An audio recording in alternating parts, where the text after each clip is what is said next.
Good morning. I'll call to order the meeting of the University of Wisconsin System Board of Regents. Would the Secretary please read the roll? Regent Bartel. Here. Regent Bradley. Here. Regent Burmaster. Here. Regent Conley Kiesler. Here. Regent Crane. Here. Regent Keene. Here. Regent Davis. Here. Regent Falbo. Here. Regent Loftus. Regent McPike. Regent Pruitt. Here. Regent Rosenzweig. Here. Regent Salas. Here. Regent Shields. Here. Regent Smith. Here. Regent Spector. Regent Thomas. Here. Regent Walsh. Here. A quorum is present. Thank you. The minutes of our August 7th, 2007 meeting have been distributed.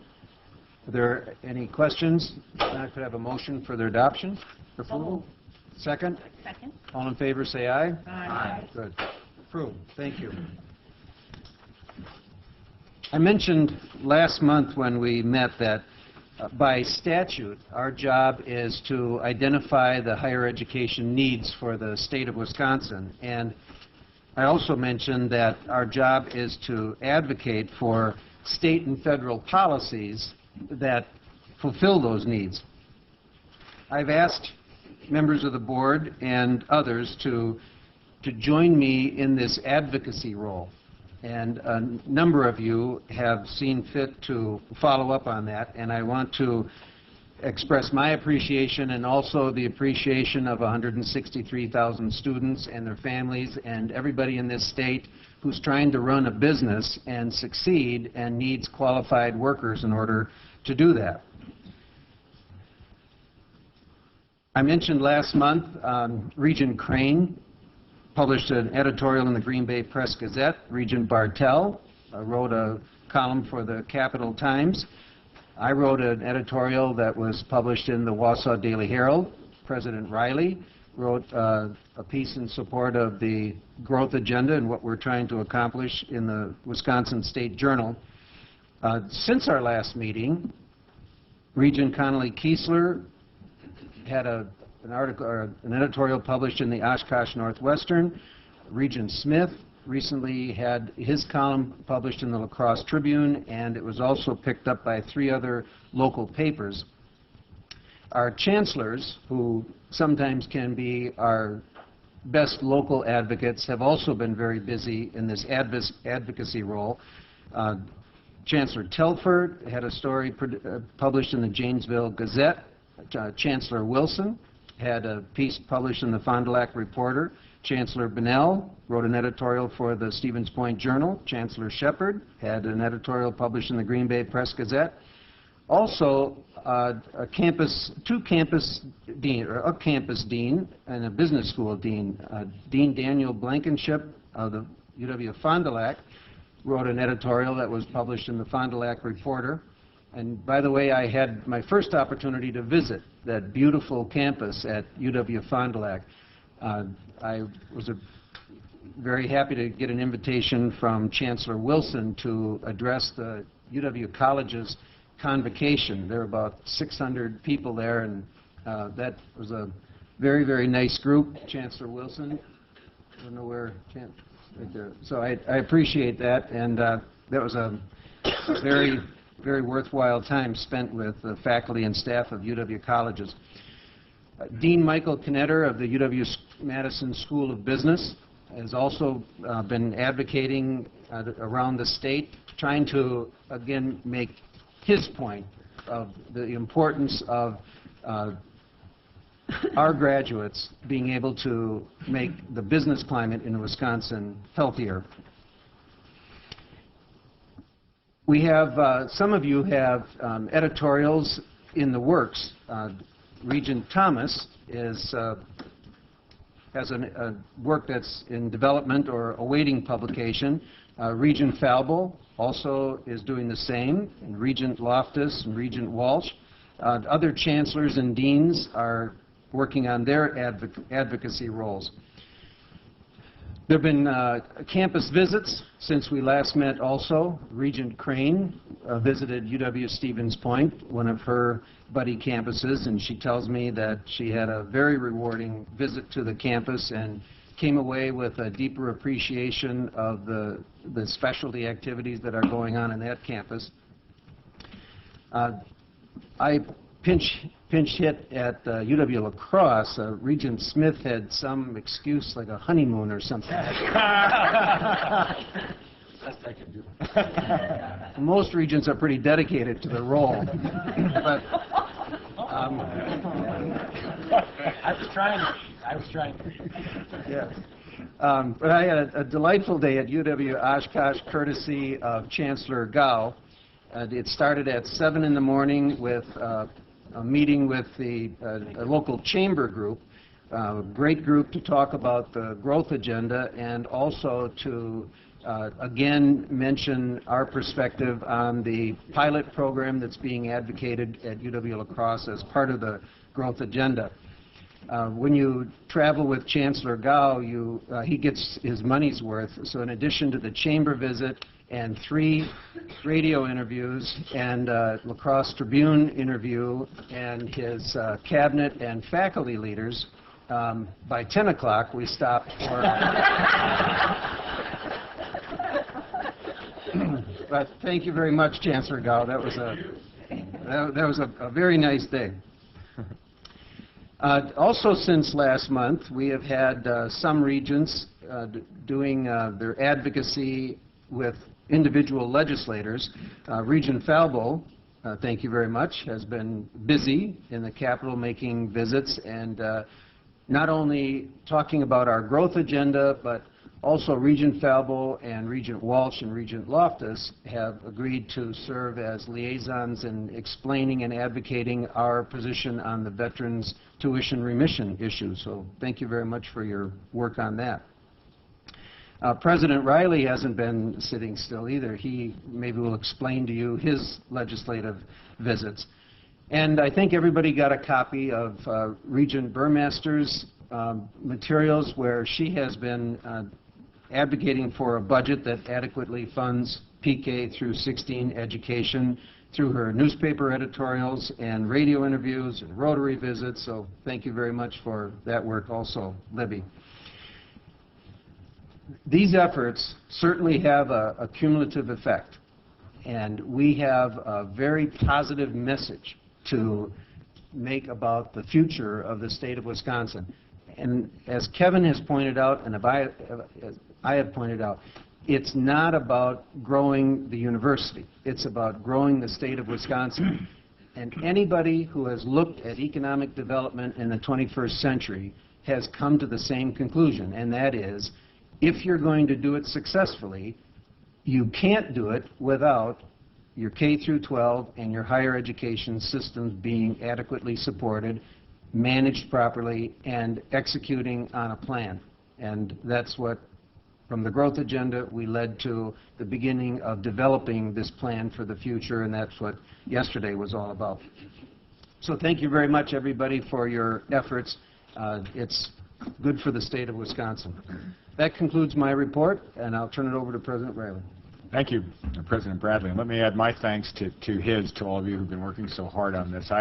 Between our last meeting and now, I've visited with almost all the members of the conference committee, folks who've been working on that in the legislature, both houses, both parties. And regardless of the specifics of any of the conversations, I can tell you that almost to a man and a woman, they will say, well, we see you've been active. They know what you all have been doing, chancellors, regents, many others, ledge liaisons, hard at work, system colleagues on this, and some of the ones who are feeling some pressure will say, well, keep up the pressure. As long as it's respectful, that's fine. We want to hear from you. And others who have been supportive right from the beginning are very heartened by what I think everybody in the legislature recognizes has been a very positive and intense campaign by the university to make its case about what we need to do for the future of the state. So part of what we conjure with as the budget process extends is how you keep that up in the appropriate way. What's the appropriate thing to do in the next week and the week after that, and if it's still going on, the third week out, and you're kind of building that bicycle as you ride it. But so far so good, and we'll keep working with all of you to try to keep keep our message for the future of Wisconsin out there very prominently. I wanted to begin my report today to you with an update on the progress of the 2007 Commission on University Security. You'll recall that I appointed this group in April as a response to the tragedy at Virginia Tech. The commission, which was comprised of UW system faculty and staff and students and chaired by UW Madison Police Chief Sue Reisling, worked very hard to formulate recommendations to review and improve the safety and security of UW system campuses, and the Board of Regents was represented in that effort, you'll recall, by Regent Bartell on the commission. You heard the report from the commission from Sue Reisling at your July meeting. At that point, I had asked Senior Vice President Don Mash to coordinate our review and response, and we promised you a progress report at the September meeting, so here we are. The Governor's Campus Security Task Force, as you recall, co-chaired by UW Green Bay Chancellor Bruce Shepard. That group recently issued their own interim report, and that report was focused primarily on best practices, both in Wisconsin and around the country. Chancellor Shepard summarized that report, and we discussed it with the chancellors at their regular monthly meeting on August 24th. So we eagerly await now the final report of the Governor's Task Force, which we'll review before completing our own final thoughts to you on this topic. I again want to emphasize, before Don gets into more of the details, the importance we place on maintaining and ensuring a safe educational environment for our students, our faculty, our staff, families, visitors. Nothing is more basic, I guess I'd say, than our constituents having confidence in the security of our campuses. But I also want to point out a few instructive statistics that were supplied to the Governor's Task Force, Bruce and his colleagues on that task force, by Gary Pavella, who's an authority on campus security, just to frame this in a little bit of a context based on actual data. The murder rate on college campuses is 0.28 per 100,000 people. That's compared to the national off-campus average of 5.5 per 100,000. In addition, college students age 18 to 24 experience violence at an average annual rate lower than those for non-students in the same age group. And employees of colleges and universities have a violent crime victimization rate lower than just about all other professions, according to Pavella's work. Again, I don't say this at all to minimize in any way the important work both this university and the Governor's Task Force have done and will continue to do in this area. Campus security is of paramount concern to me and to the rest of the UW system, and we'll continue to do everything we can to prevent incidents like the one that happened at Virginia Tech last April. So our security message to families and students as they return to our campuses for this new academic year is this. When you step onto a UW system campus, you can be assured that you're in one of the safest places in Wisconsin, simply put. But that doesn't mean that we'll ever stop trying to make them even safer, because there are things we can do that will make them safer. Because we recognize that if you or your daughter or your son is the victim of a crime, statistics don't mean very much to you. So with that, I'd like to invite UW System Executive Senior Vice President Don Mash to discuss our review to date and our responses to the recommendations of the Security Commission. Don. Thank you, President Riley. Good morning. This is a progress report. You have in your packets pages 10 and 11 from the Security Commission report, which is a listing, a simple listing of each of the recommendations that came forward in that report. I will touch on each of those just very briefly. So if you care to follow along at that point, please do.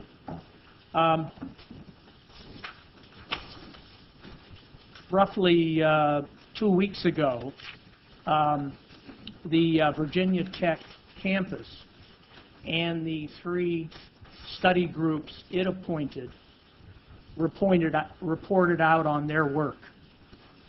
And at about the same time, an independent panel that the Governor of Virginia appointed to look at the whole matter also reported out. You have probably been hearing reports news reports of that, particularly the latter report, which was the independent panel's review. Those reports are being reviewed now on the campuses, and of course by us here at UW System. I would say that the review panel's report, it's a very lengthy report. It's about 150 pages with appendices, 270 pages. But there are some key findings and some key recommendations, and it's easy to go to that and get a good sense of where they came down. One of the things that I would want to mention is in reviewing the recommendations, there are any number of recommendations that came from that panel that, of course, were submitted to the governor that recommended changes in Virginia code. And the governor's task force, which is working and is expected to issue its final report in November, is reviewing that Virginia Tech report also, because in reviewing that, it's clear that addressing some of the statutes in the state helps to set the context for better security readiness. And I won't get into any of the examples of some of the Virginia Code recommendations unless you want me to do that. But we will then be looking very carefully at the governor's task force report here. They're having reviewed that, as President Riley mentioned, and then make our final report. But there's no question in reviewing this material that the matter of statute code will figure prominently into the aftermath of this in terms of how to address it going forward. When we issue our final report, we will also be stating that 1 year from the issuance of our final report, we will do a progress review, evaluation to see what's happened, how have we changed, and where work remains. That aspect of accountability we think is important. So assuming that we would issue our final report, let's say in December, assuming the governor's group does its in November, then a year from December we, UW System, would be doing a review of progress in terms of the work of the year. Campus chancellors have all named a coordinator to coordinate a group on each campus. By the way, most campuses had that sort of a crisis group with key people from different areas of the university already in place. But we now have a coordinator looking at this particular issue, and we will be bringing that group together from each of the campuses to share some best practices, some conversation, and enhanced communication among the campuses. As you heard at your July meeting, when Interim Chancellor Telfer and Chancellor Shepard talked about the work on their campuses immediately following the Virginia Tech tragedy, you know that the campuses weren't waiting for us to issue some sort of a charge or an assignment to begin to review practices. So the work is underway, has been underway for some time, and we are now attempting from the UW system level to focus it and coordinate it. There are 17 individual recommendations. Recommendation number 1, new administrative policies concerning behavior of members of the campus population should be established. There's a lot in that particular recommendation, and I would want you to know that UW System 17, which is student non-academic disciplinary procedures, and UW System 18, conduct on university lands, there is a study group that had already been working on reviewing that particular set of policies. And as a matter of fact, today, I think in a scheduled 5-hour meeting, that group will be looking directly at the Security Commission report recommendations from the standpoint of our own internal procedures. Pat Brady's already done a preliminary analysis for me. Ann Builder, who works with Pat, is staffing that UW System 17 and 18 group to further the work. Some of the recommendations, or some aspects of the recommendations that fall under general recommendation number 1, we are in a position to do. It doesn't require a change of something for us to do some of the things that are already listed there. I would want you to know that in the case of recommendations 2, 3, 4, 14, 15, 16, 17, those recommendations are accepted, and we are moving on those now on our campuses. One deals with awareness campaign, another deals with advanced training for intervention, a third deals with the distribution of campus safety information, post-incident communication, post-incident assessment, student involvement in post-incident healing measures, and post-incident response follow-up over an extended period of time. Essentially, those are those recommendations, and that's underway. 3 recommendations in the report.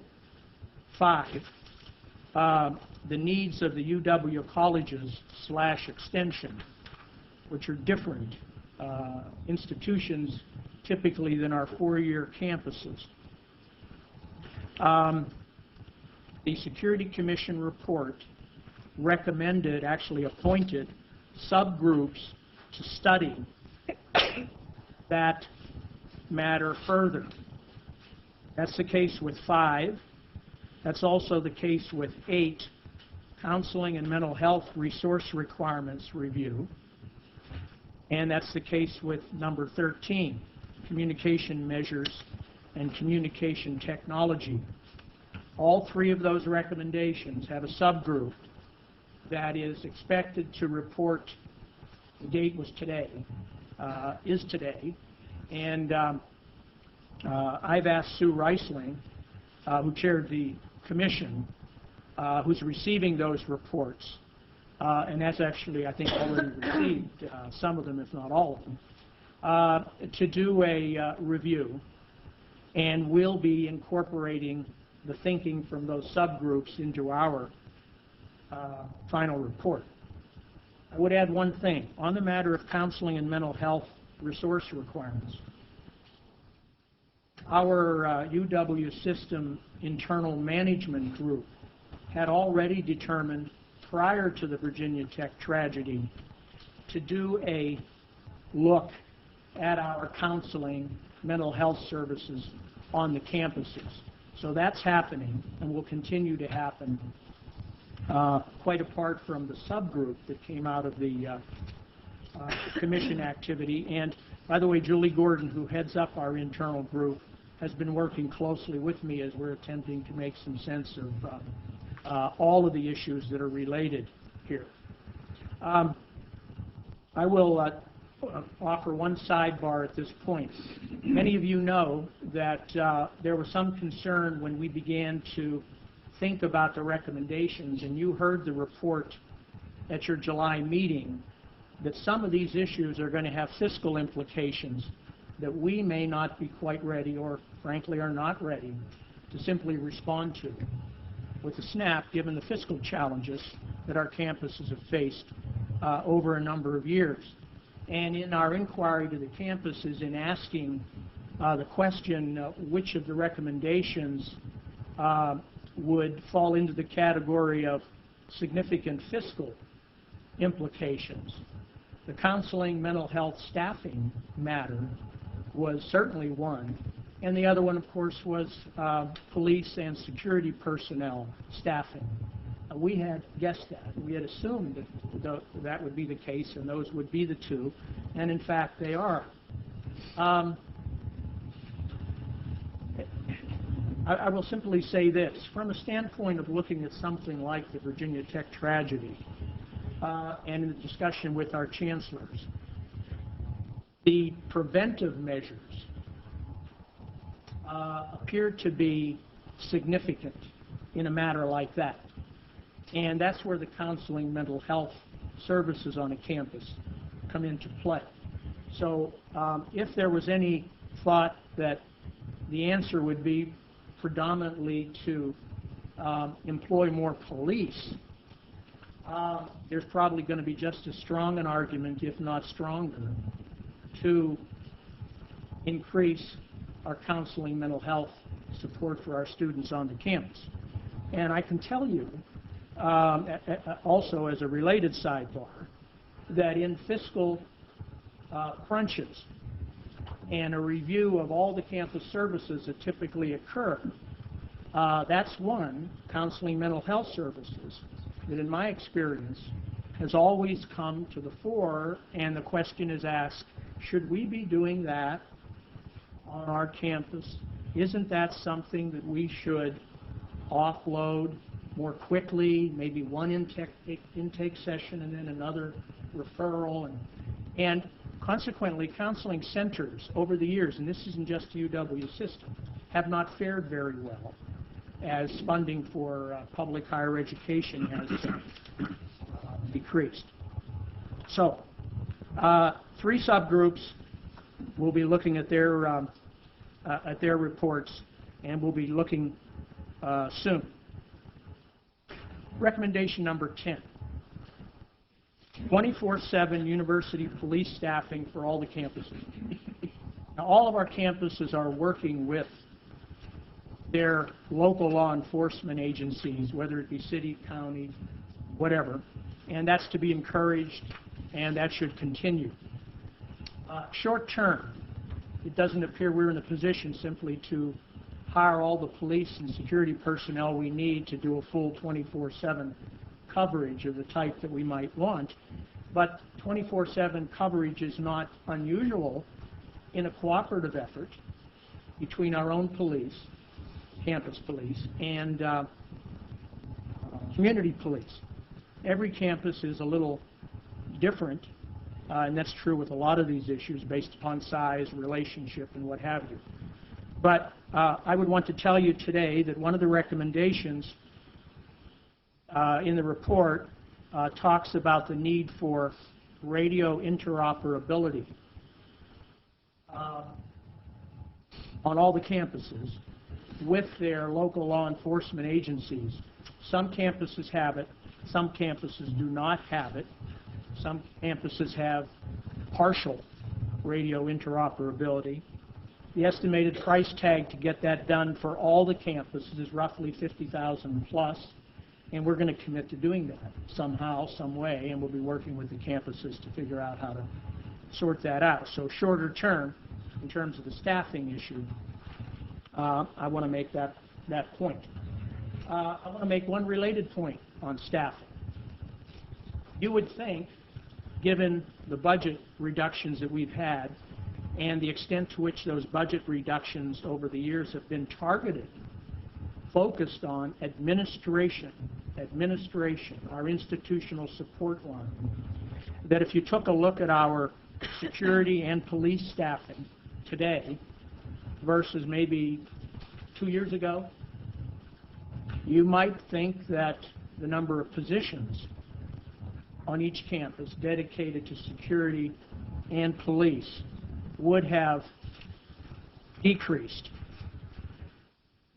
Billy Gordon's group did that review. They had already begun to do it, by the way, also before the Virginia Tech matter, and that's not the case. There have been increases across the system. And we're trying now to determine to what extent the positions, which have not been eliminated, might be vacant. But fact of the matter is, our campuses clearly, in the tough decisions that have had to be made, value and understand the importance of security, and those positions have increased system-wide over the last 2 years. Number 7, multidisciplinary review teams.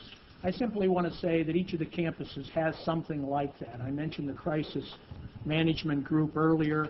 What we end up calling them, that needs, of course, review. It's being reviewed on each of the campuses. Number 9, crisis management plans and then continuity of operation plans that would pick up after the crisis. Those are in the works and had been in the works. The state required a few years ago that there be continuity of operation plans, and the base for developing a continuity of operation plan, which each of our campuses is doing, is a crisis management plan. Campuses had them in place. They've been in the process of reviewing them and beefing them up to get to the continuity of operation plan. 11, activation of campus crisis plan communication, how that gets done, another recommendation that we're looking at. 12, sharing information during a dynamic phase of an incident. This is the communication issue. And if you've been listening to the news, when the independent panel reported, at least in the news media's view, they jumped on the matter of how long it took to notify the campus and why did it take as long as it did, a 2-hour gap. And how could you communicate more effectively with the campus and all of its members in the case of a crisis. Now, I think the Security Commission had the foresight to ask for a subgroup to look at the communication technology issue further. That is one of the 3 that's being studied further. There is no question that that's a challenge and a key to all this, and our campuses had already begun to do that. And as you might imagine, perhaps the smaller campuses have different issues than the larger campuses. So that's where we are. That's a progress report, and we will continue working. I'd be happy to respond to any questions that you may have today. We are going to continue to keep Regent Bartell in the loop, as I have, with some of the material that's flowing forward. We'll continue to stay close to Sue Reisling, even though the Commission issued its report, and theoretically her work should be done. She does have a day job heading up the Madison Police Department. Nonetheless, I call her from time to time, get her into a meeting, and we'll continue to work as best we can. And I must say, in the inquiry that we've sent out to the campuses to try to ascertain where they are, what they're doing, what they're thinking, I've been impressed with the amount of work that had already taken place. So the leadership on the campuses, I think, has been first-rate in responding to this tragedy. Questions? Comments? Regent Rosenzweig. Thank you. I certainly, applaud all the recommendations that have been made so far. I guess there is a component of at least the reports as I read them from Virginia Tech that is not addressed here, and I guess I'm troubled. And it does deal with communication, but the communication was in fact between departments, with mental health providers and faculty, and there seemed to be a lack of understanding of the barriers that the laws, either of the state or the federal law, were used or not used. And I guess one of the things that struck me is that clearly, as you pointed out, they were going to ask the Virginia legislature to take up a couple of provisions. And I guess for my part, I thought it was so striking that I would hope that we spend some time, and I'm sure that you probably already have, Regent Bartell, but I would like us all to know, in fact, so that we might monitor and make sure that our legislators are aware of it too, if there is need to change Wisconsin law in any way. And I suspect, just from my own recollections, that there may be some troubling areas. A couple of the Virginia Code recommendations did deal with the dispensing of information, whether you can or you can't, and under what circumstances, absolutely. And even connections between what kind of information is to flow from mental health to gun retailers.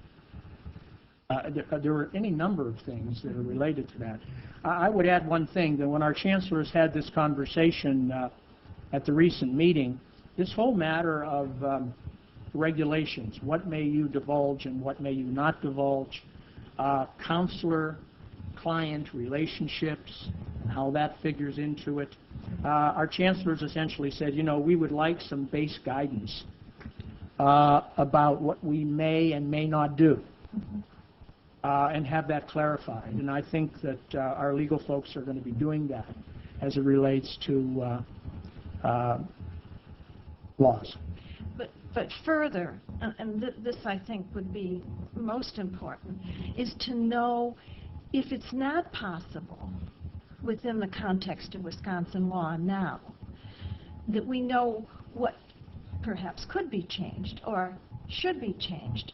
And then also, as it relates to federal law, what is the interpretation, and you know, are there competing readings of that interpretation? Because it seems to me, if I were sitting on a campus, I would want to know that information, if you know, the chancellor or the police, because it's so important.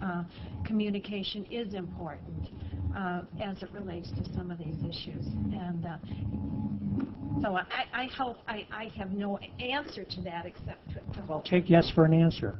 We're going to do that. And I can't speak for the governor's task force, but I can't imagine that the governor's task force that has legal people attached to it, well-staffed, isn't going to look at that Virginia Code in terms of those issues and look at that. Bruce Shepard, who's co-chairing that group, just raised his hand. I think we will know, hopefully specifically, what statutes might be involved here and what we need to do. Do you want to say anything at all, Bruce? Just a couple of observations on this has emerged. The governor's task force is a very important subject as well. We've got a number of experts in and done already a fair amount of education across the state and on what the law says. The problem is that if you talk to 200 people, you get 200 interpretations of what the law will mean. And it's evolving, as with any area of law. It's changing over time. And some of the concepts on our campuses, on my campus, are outdated, and so we're very hard to update what our standards are. There may be a lot more than was originally thought. The laws were first interpreted by the professionals who have been operating in the areas. We were advised not to add a 201st interpretation of what the laws may be. Instead, to point people to the most current and accurate and respected interpretation of the law in this area. And as we were advised, and our legal counsel system are going to provide us much better guidance on this, so really the controlling things are in most areas here is the federal law and the state law that we need to look at. Another observation, because this is something delicately that we have to balance, and that is we have a problem of access to mental health services on our campuses, and the problem is a number of the people choosing those services do not seek them out. We cannot compel them to do that. So we have to be careful not to further stigmatize or create fears that there will be divulging of information shared confidentially as people enter these offices in order to get to people into our campuses, because there is real violence, there are real fatalities on most of our campuses every year resulting from violence. It's the violence of students themselves. Usually from diseases that are eminently treatable, we can get them into our healthcare professions. So that's the sort of thing we all have to weigh and think about in this area. Regent Bartell, did you have a comment? Yeah, just responding to the point about misinterpretations of legal restraints. I think it's clear in reading the Virginia Tech reports that there were a great number of misinterpretations of law. People just felt that they couldn't disclose anything, which is one of those 200 interpretations, but not a correct one. And our commission realized that misinterpretation of the law is an impediment to preventing violence. And so we did ask that system legal counsel, and in coordination with the Attorney General's office, look at the statute, see if there's anything that needs to be done, look at the administrative rules and see if changes need to be made there. Beyond being able to share that information, though, I want to point out that recommendation number 7, which Don passed over fairly quickly, but I think it is a very important part of our Commission's report, and that is the review team aspect of the preventive solution, and that is a kind of we called it a collective radar screen, putting all the information together in one place, because clearly in Virginia Tech, different people knew different information, but they didn't get it together to be able to form a conclusion, an accurate conclusion about what was going on. This is a critical aspect of our recommendations. There has to be a multidisciplinary review team that can gather the information on a regular basis, assess it, and make decisions. And I think if there is any critical aspect of this pre-violence intervention recommendation, I think that's it. I wonder if I could ask Chief Reisling to comment on that particular point, because I think our commission spent a lot of time talking about that. I know that some of the campuses do have review teams of some sort, but I think it's important to look at the composition of those teams and the procedures that those teams follow in order to implement this recommendation. Good morning. All of the campuses at some level have a review team or a review function, and they've been in place for many years, and they've worked very, very well. At Madison, we have 2 different teams, one that reviews student behavior and one that reviews staff behavior. And what we've decided to do is to merge them so that we have a collective radar screen, the philosophy being that if a student acts out, chances are a staff member is going to be affected. If a staff member acts out, there's a very good chance with close to 40,000 students that some of them are going to be affected by the violence as well. So we've merged those teams. The school year for us is 4 days old. We have 6 cases in front of our review team right now. And they're all under active investigation, so that's all I'm going to say about that. But this is critical. This is, if you set aside all of the concerns about money and resources, which are important, but this can be done with current staff. And what really, I think, may need a little bit of review on each campus, because everybody's operating at little different levels, is whether or not your review team is really trained to the task. These are not, our 6 cases at Madison are not cases that are kind of the typical, students come here, they're a little depressed when they get started, they might have adjustment problems. That's not what we're talking about. We have teams that deal with that. We're talking about people who want to do violence to either themselves or to other people and actively are seeking to do that. That's what the review team is about. And whether or not people are fully trained at all the different campuses throughout is really a question for us. At Madison, we've been doing this for a lot of years, and yet our review team said, we really want more training. And so I've been kind of tasked with making sure that we get some people in here on a national basis who have done this for year in and year out, not just from campuses, but from corporations and from government, who can really train people in review team activities. And when we do that, we will open that up to the system. And anybody from any of the other campuses that wants to attend that is more than welcome to do so.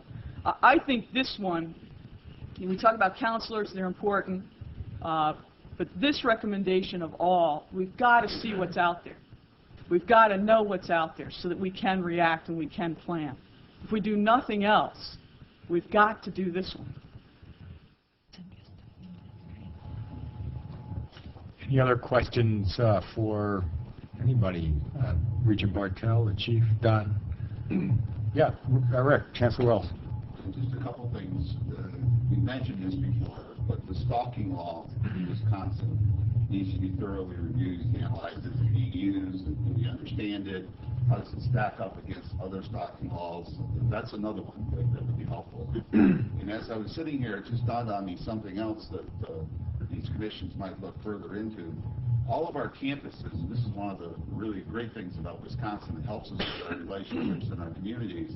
Every year, we get an appropriation that goes to our city. Like on Oshkosh, for example, that guy, just to bring attention to this, I do it every once in a while, we give them $730,000 in lieu of the fact that we were tax exempt. Now, if there were, we figured this out, on our campus, if there were, I think it was 250 or 300 homes, they wouldn't generate that much taxes. If there was a corporation there, it wouldn't generate that much tax. Now, what I'm trying to get at is maybe we need to look at how that money is being used, because it's there to help with police and fire pressure that we put on the communities, and maybe we need to look at how to direct that more so we have better support and priority for those funds. And part of that comes from our program revenue. There's nothing to do with state dollars too. I think we get $500,000 in Oshkosh from the state, and a couple $100,000 we have to put through from program revenues. And it's not for things like water, because we all pay for our own water. We're the biggest water bill payers in Oshkosh. We've reduced that a little bit, like $300,000. So I think we should look at that and see if there's a way of leveraging that resource more in support of the collaboration that's already going on in our respective communities.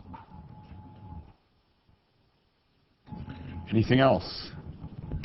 All right, well, we'll be back to you by the end of the year with further work on this. Thanks, Chief. Thank you. Senior Vice President Mash.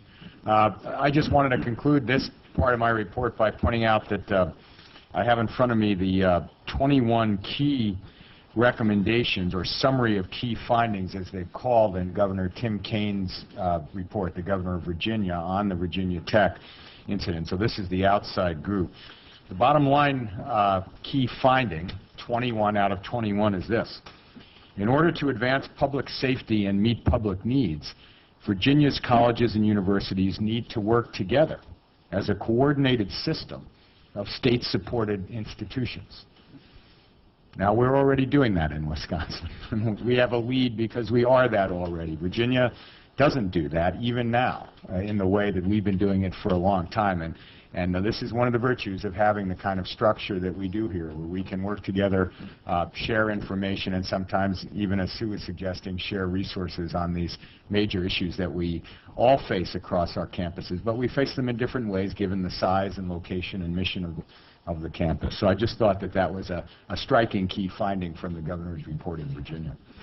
On to some other news from around the system. I'll begin at River Falls, where the campus recently received a $1 million gift from the estate of River Falls Teachers College alumna Lucille Spriggs. The gift is the largest single contribution in UW River Falls history, and it will be used to fund leadership scholarships for students who excel both in and out of the classroom. So I congratulate Chancellor Don Betts and the entire UW River Falls community, and I know that leadership development in the students at River Falls is one of his key strategic themes, and this gift fits very, very nicely into that.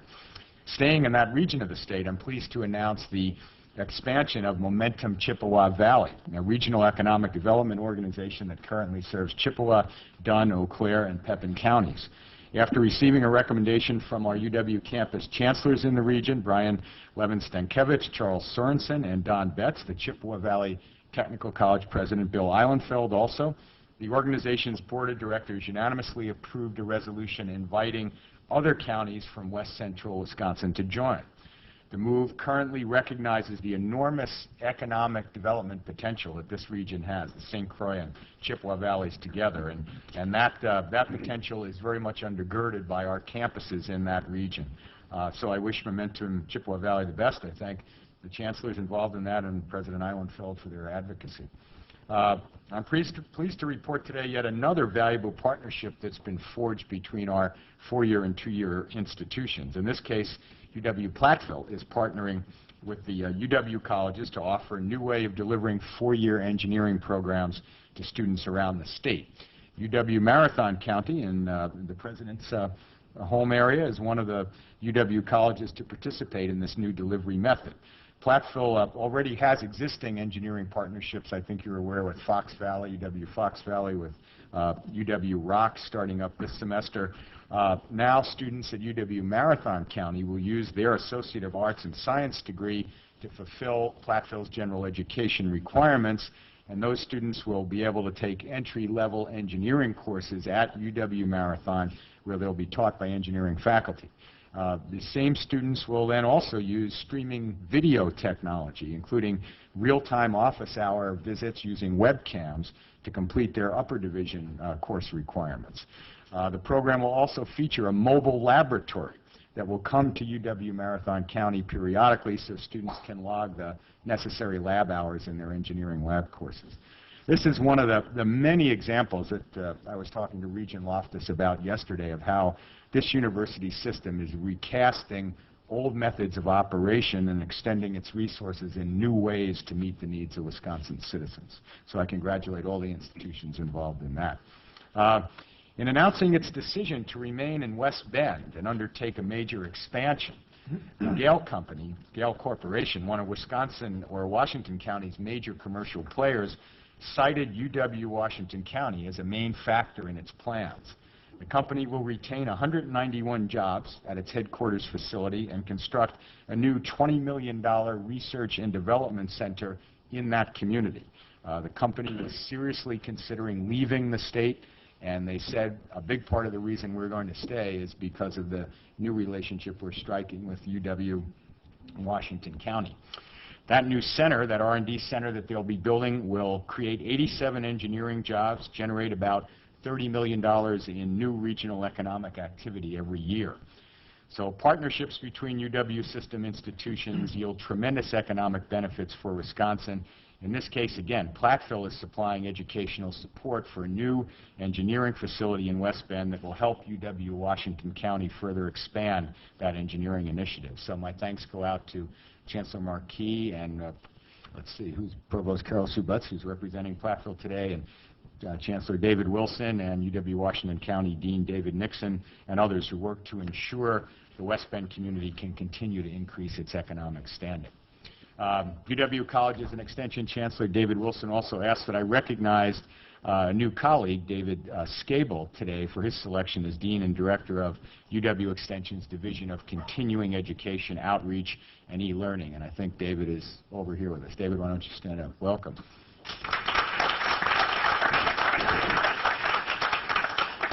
David comes to us from the University of Illinois at Urbana-Champaign, where he served as Associate Vice Chancellor and Director of Continuing Education. In his new role here, he'll be coordinating continuing education efforts across all 26 UW system campuses. So welcome, David, to Wisconsin. Look forward to working with you.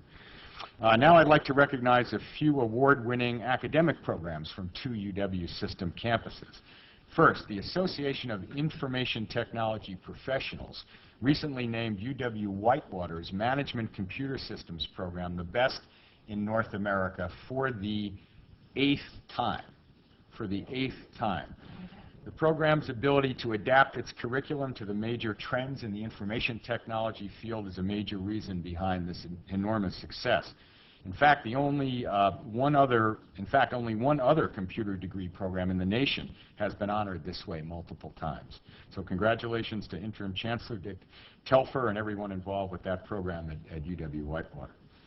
UW River Falls, again in the spotlight. Their physics program was recently recognized by Interactions, a magazine dedicated to particle physics.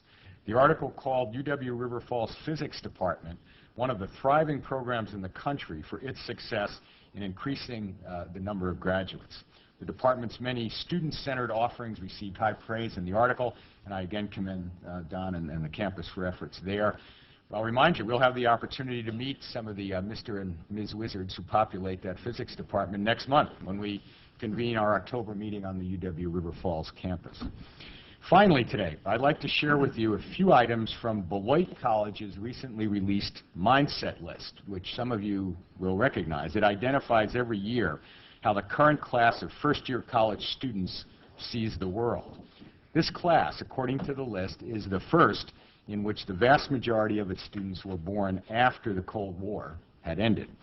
In case you find yourselves conversing with some of our first-year students during visits to campuses this year, and we certainly hope you will, here are a few things about them to keep in mind. They don't know a world without bottled water. I always wanted to be a fly on the wall when the first man or woman walked into his boss and said, "I have an idea. I'm going to put water in bottles and make people pay for it." Now, that's got legs, doesn't it? Well, it did. Pete Rose has never played baseball in the lifetime of these freshmen, but he did admit to betting on it during their lifetime. Rap music has always been mainstream for them. They were born the year Harvard Law Review editor Barack Obama announced he might like to run for office someday. Fox has always been a major network for them. Channel surfing over to NBC, they have never watched Johnny Carson live on television. And finally, none of them has ever been able to sit down comfortably to a meal of liver with some fava beans and a nice Chianti. What's the reference?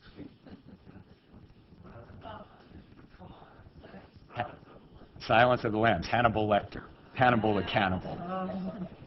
So stick with pizza with them when you make your visit. The basic message here, dear Regents, accepting Colleen and Tom, and they're dear too, but why I'm accepting them will become apparent. The basic message, Regents, chancellors, provosts, faculty reps, academic staff reps, system colleagues, is that we are old. Mr. President, that concludes my report.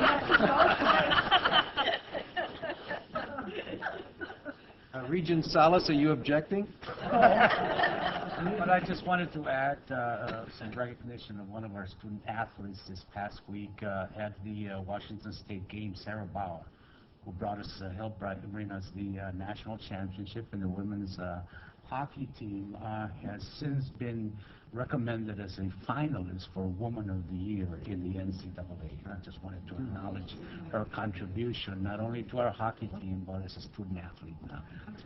Good. Thank you. Thank you, Mr. President. One of our three missions is teaching, and as all of us have come to know, we have some extraordinarily talented and dedicated people who teach at our campuses. So I'd like to call on Regent Davis, Chair of the 2007 Regents Teaching Excellence Awards Committee.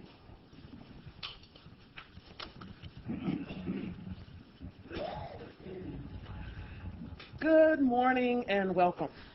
I am again very pleased to be part of today's presentation of the Regents Teaching Excellence Awards. And I would like to extend a special welcome to the award recipients, Professor Reddy, Professor Smith, and as representative of his department, Professor Anderson. It is my distinct pleasure to also greet their families and friends and colleagues who have supported them in their endeavors. Today is indeed a day to celebrate.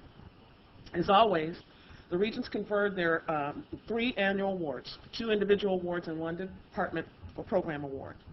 The individual awards honor outstanding career achievement by our finest teachers. The department award rewards collaborative teaching and a coherent, well-executed teaching philosophy that helps all students to learn and to succeed in life.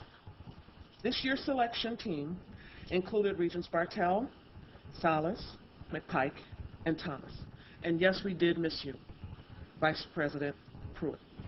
I thank them for their great individual effort and teamwork in sifting through so many deserving portfolios.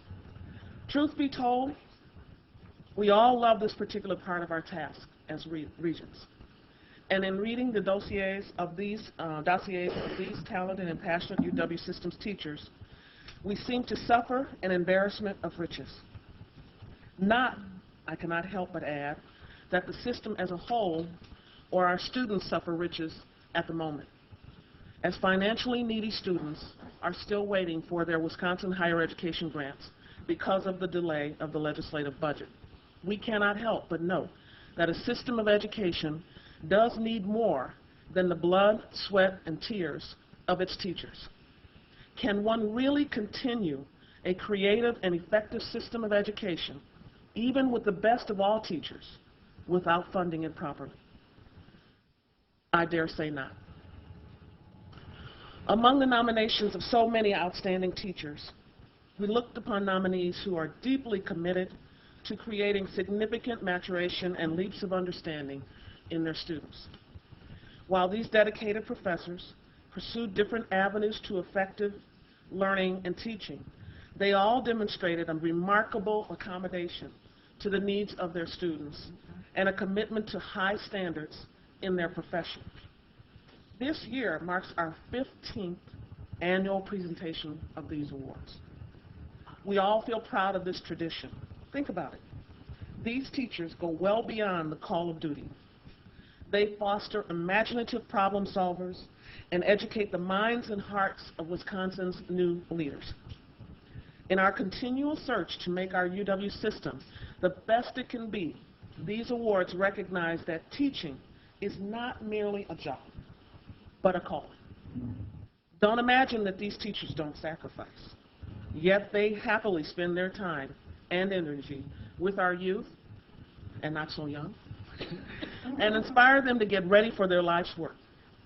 As these teachers adapt to the demands of a new knowledge economy, they teach their students to stand up for something and to help make this world a better place for everyone to live, labor, and love.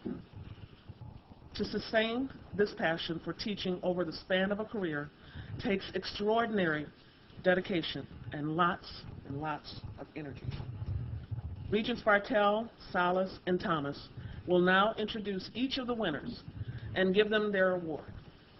The awardees will then take the podium to address the board and everyone else. Profiles of each of our award winners can be found in our Regent folders, which have also been distributed to chancellors, provosts, and others. These profiles will help everyone to understand in more detail what a truly exceptional group of teachers and program we are honoring today, as we have every year for the last 15. Regent Bartell.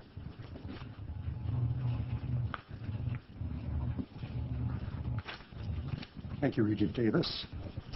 I feel very privileged to have the opportunity this morning to present our first Regents Teaching Excellence Award.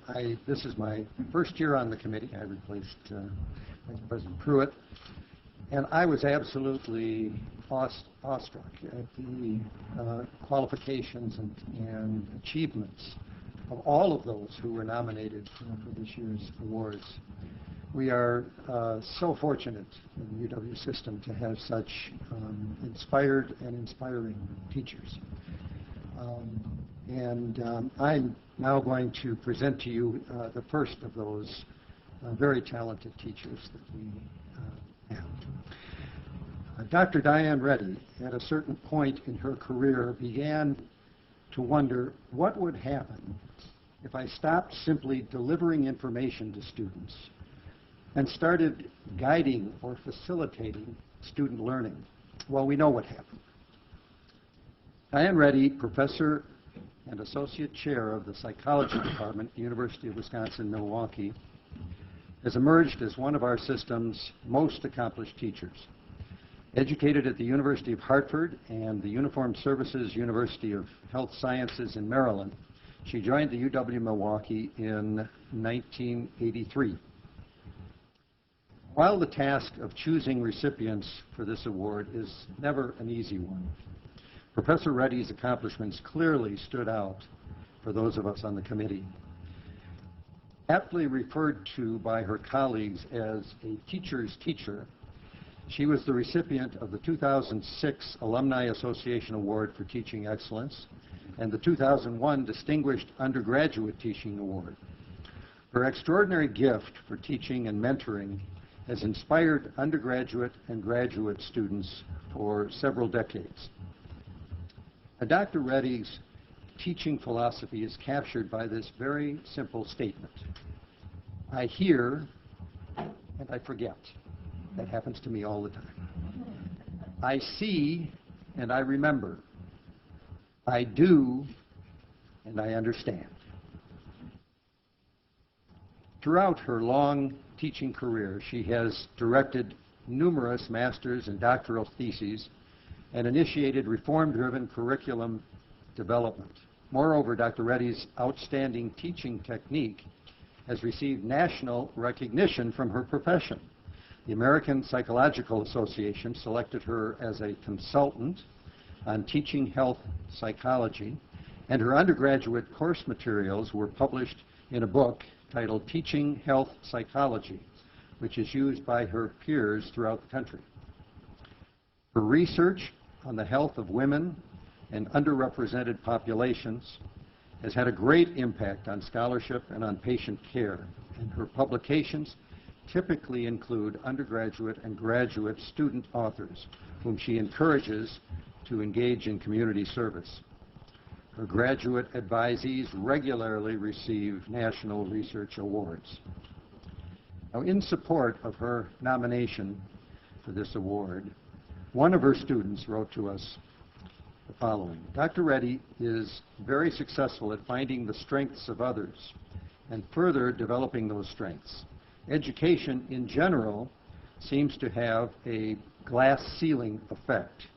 Dr. Reddy is all about removing that glass ceiling for her students by helping them overcome the barriers to education that are both inside and outside of themselves.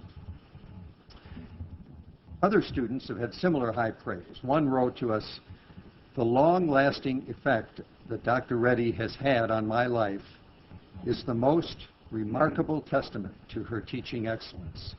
The most important and lasting lessons I learned from her won't be found in her syllabus and weren't even a topic for discussion in the classroom. She creates a high level of involvement and learning in the classroom that has had a lasting positive effect on me." Well, not surprisingly, given her ability to foster student discussion and participation, Dr. Reddy is the founder of her department's annual Meet the Faculty Days, an open forum at which students are encouraged to express their opinions and suggestions about the psychology curriculum. She is also the initiator of hybrid learning courses that combine face-to-face and online instruction. And she created the UPACE teaching initiative aimed at increasing student learning and retention in Psychology 101. Provost Rita Chang calls her an innovative teacher who has captured the admiration and respect of the students and alumni with her dedication to student learning and her use of collaborative, active learning techniques. Well, I have only begun to scratch the surface here. We received pages and pages of endorsements of Professor Reddy's activities and accomplishments in the classroom, directing research, working with future health psychologists in clinical settings, all aspects of that. And I'll just finish up with the words of yet another student who wrote to us, "Because of her exceptional teaching skills and her incredible commitment to students, I felt I could not pass up any opportunities I had to learn from her." Well, don't we all wish, whatever our professions and areas of specialty, that we could have that kind of influence on those that we work with, that we mentor and teach.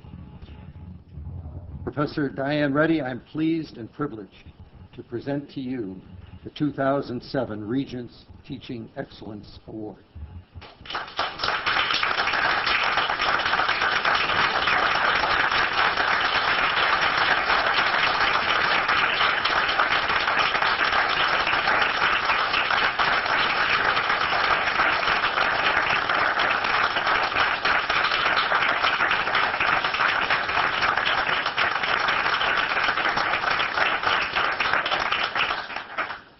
Thank you so much for those very kind remarks, Regent Bartell. I feel very honored to be selected to receive a 2007 Regents Teaching Excellence Award. When I first joined UWM in 1983, I viewed my role in the classroom as that of a deliverer of knowledge. Teaching for me was synonymous with delivering information. Armed with countless overheads, I lectured for virtually the entire class period, pausing occasionally to answer student questions. I had no learning objectives other than the course content, and students' performance in the course was measured with 3 multiple-choice exams. This was the model that I had been exposed to in my education, and it was the way that most of my colleagues taught. Although students appeared to react favorably to what I was doing, I felt I could do more to facilitate their learning. I wondered what would happen if I moved away from delivering information and moved toward guiding or facilitating student learning. Would students' learning improve if I had them, if they saw or did what their predecessors only heard in the lecture? Would changing students' roles from that of spectators to participants increase interest in the subject matter and learning? To test this idea, I initially changed one aspect of my course. Instead of simply describing research studies and findings, wherever possible, I had volunteers from the class. I ran them through mock-ups of the studies, so in the process they could experience the findings themselves. This shift in my thinking about my role as an educator, the role of students, and the education process itself had immediate positive effects on student interest in the course material. They now wanted to discuss the material, and many more students asked questions. Most importantly, their scores on the exams improved. Their learning increased. Last fall, with the support of Chancellor Carlos Santiago and Provost Rita Chang, I spearheaded a major teaching innovation called the UPACE Initiative. The UPACE Initiative increased student learning, increased the success of students, including minority students, students with lower GPAs, and students with lower ACT scores. The UPACE Initiative also improved students' test-taking and time management skills, enhanced students' sense of control and achievement, engendered students' intrinsic motivation, and increased student access, which is important because 74.6% of UWM students work for pay and 42% work more than 20 hours per week. Simply put, the UPACE initiative has empowered students at UWM. I would like to thank Chancellor Santiago, Provost Chang, for funding the UPACE initiative and for supporting my nomination for this award. I am grateful for the support of my deans, my colleagues, and for the many students that have enriched my academic life. Finally, I would like to say, President Riley, Regents, I am proud to have had the privilege to teach for the past 24 years at UWM, one of the outstanding universities in the UW system. Thank you so much.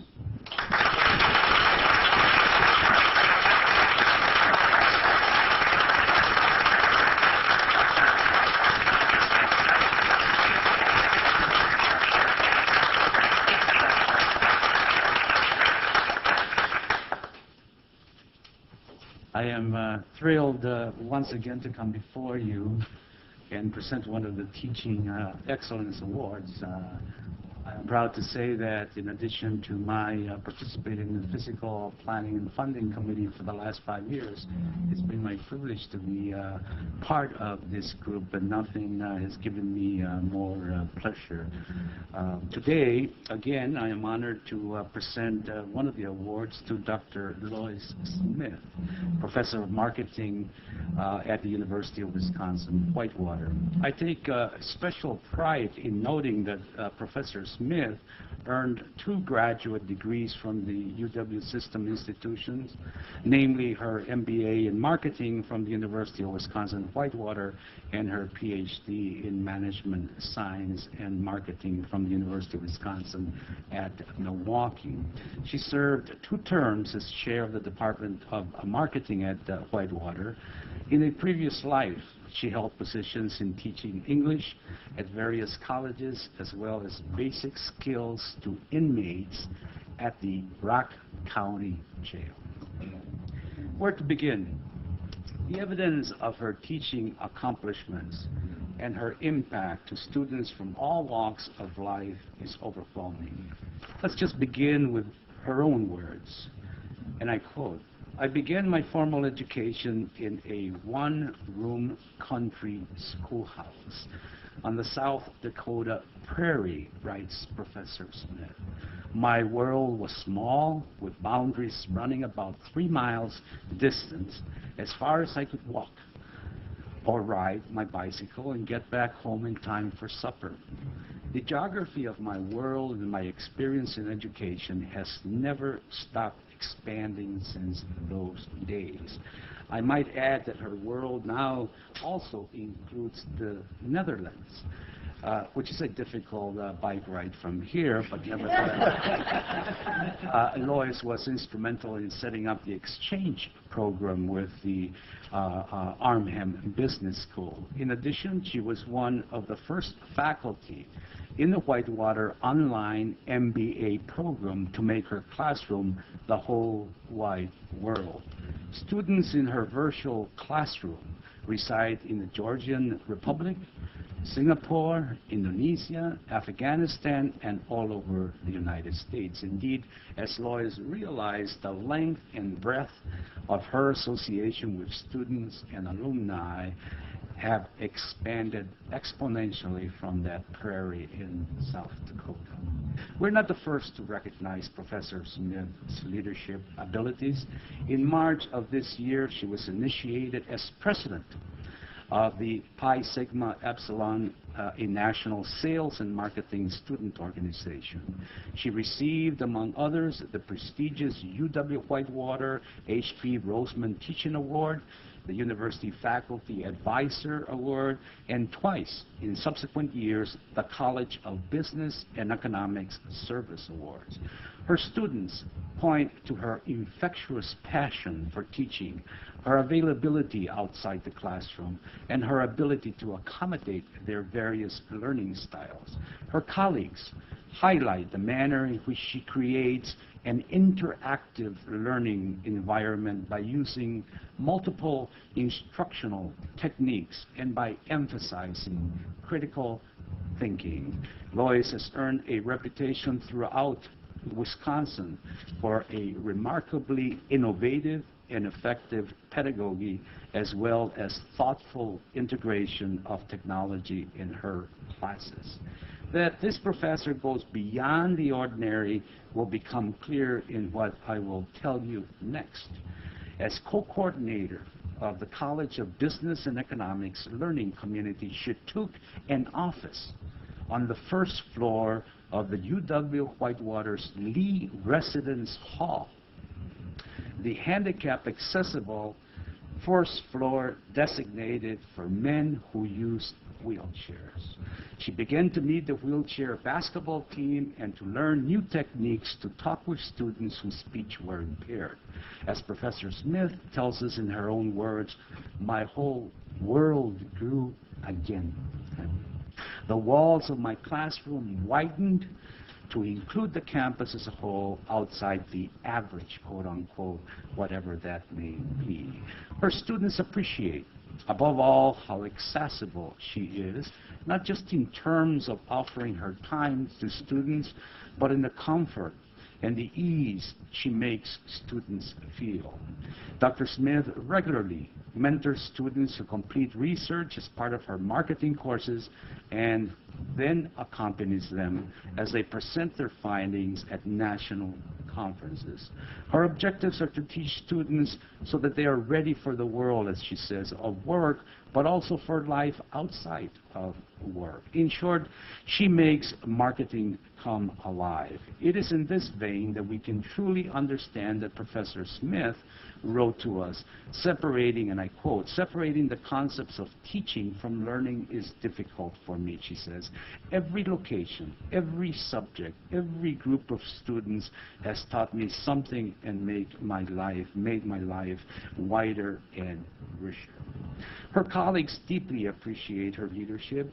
She has held teaching-related faculty book discussion groups and has served as a peer coach for new faculty members. She coordinates the undergraduate assessment program in the College of Business and Economics. In addition, since 2005, she has been the leader of the College of Business and Economic Teaching Mentoring Program. As Richard Telfer, her provost and now interim chancellor at this campus, informs us, Lois's conception of teaching is that it involves much more than what occurs in the classroom. She exemplifies this conception. In the hope that many more teachers will follow her example, I will now present this award to professors.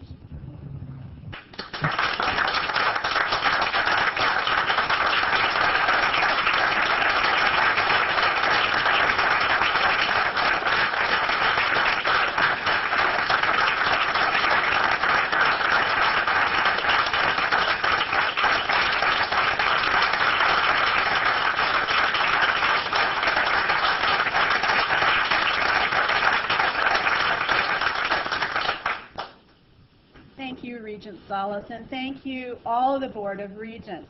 I want to say thank you for having this award. You have, for 15 years, had offered this award, and what that does for us faculty, I think, across the system is it gives us pride in teaching, and it shows that you value and recognize teaching quality. I'm very honored to accept this award, but I'm feeling as if I'm accepting this award for all of the UW system faculty. There are thousands of excellent faculty in the UW system. I know because, as Regent Salas said, I am a graduate of 2 UW institutions. I've seen the UW faculty from the point of view of student and also from the point of view of the faculty, and I know the quality we have here. It is tremendous. We are, you are proud and I am proud to be part of this system. I'd like to talk just a little bit about how an environment can make a good teacher, or make it easier to be a good teacher, and also to make student learning more accessible and positive. I think first, support from the guardians of the state of the UW system, the Regents certainly play an important role. Our college administrators also play a really important role in valuing teaching.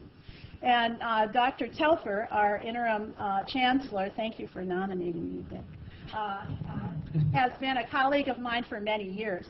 And he's been a voice of reason and stability, and he values teaching, and that's evident in many ways.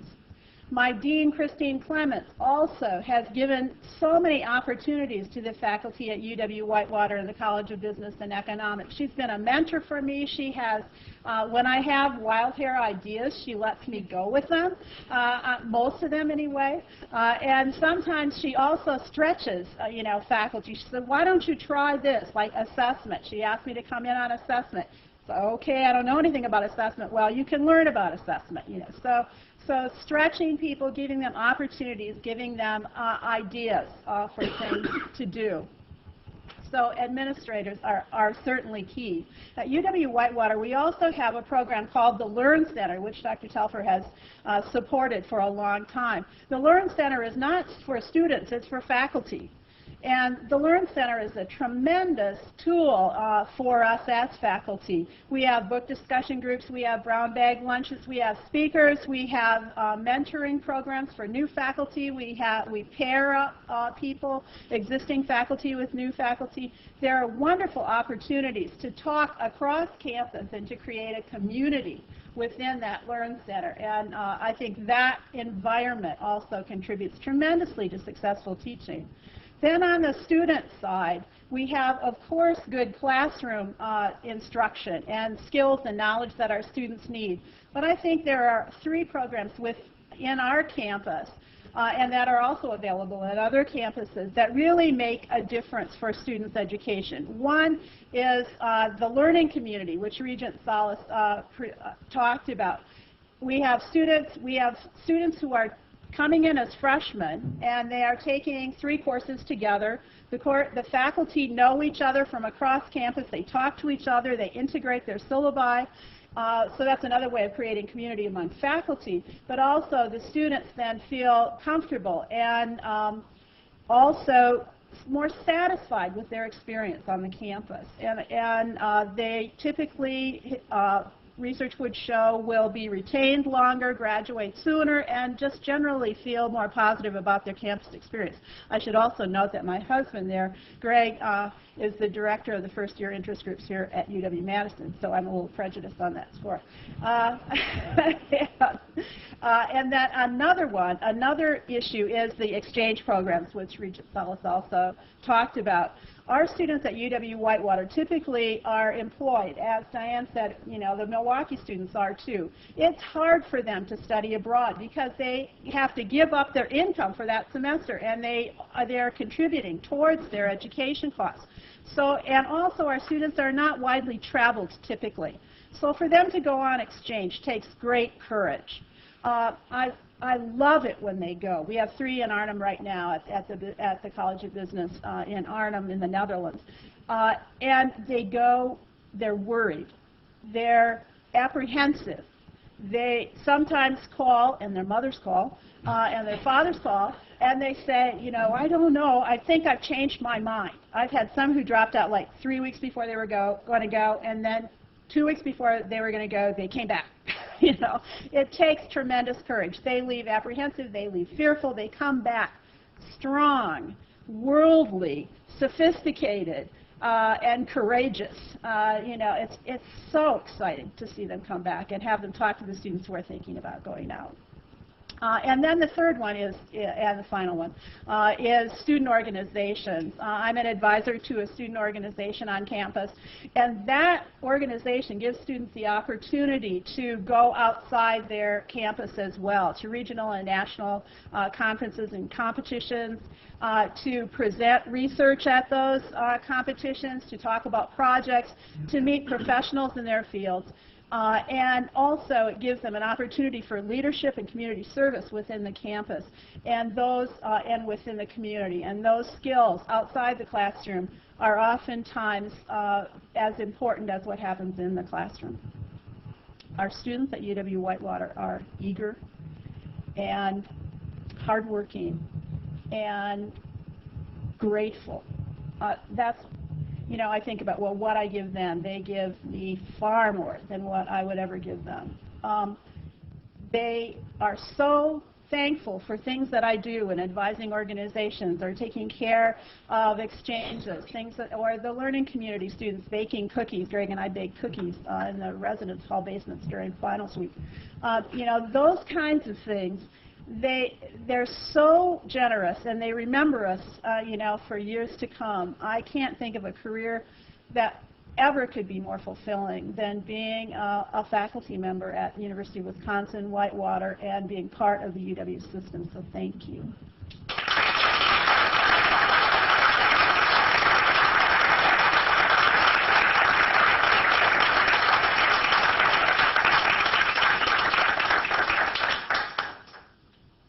I am also very honored to be able to present our next award today. As a new student regent, and particularly as a student, these awards are very exciting, and it's great to hear about the excellence that we have across our system.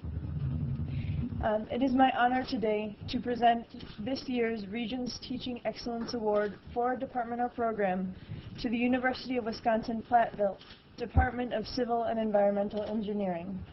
The department is represented here today by its professor, by its chair, Professor Max Anderson. So, thank you. This Department of Civil and Environmental Engineering must truly be a remarkable place to learn, to do research, and to work. 3 of the 11 faculty members are UW-Platteville graduates from the program who have returned to the university to teach. They describe themselves as teachers and mentors of future civil and environmental engineers who have a duty to ensure technical competence in their students. Their provost, Carol Sue Butts, praises the civil and environmental engineering faculty as exceptionally cohesive teachers who exhibit an outstanding commitment to the teaching learning process and the success of their students. The department is passionate about its discipline and the vital role it plays in American society, noting that from the buildings where we live and work, to the roads we drive on, to the clean water we drink without a second thought, society as we know it could not function without civil and environmental engineers. As we continue our pressing national discussion on our aging and sometimes failing infrastructure, the importance of excellently trained professionals will only be emphasized more. It is clear that this department, which educates exclusively undergraduate students, has made student learning and success their primary mission.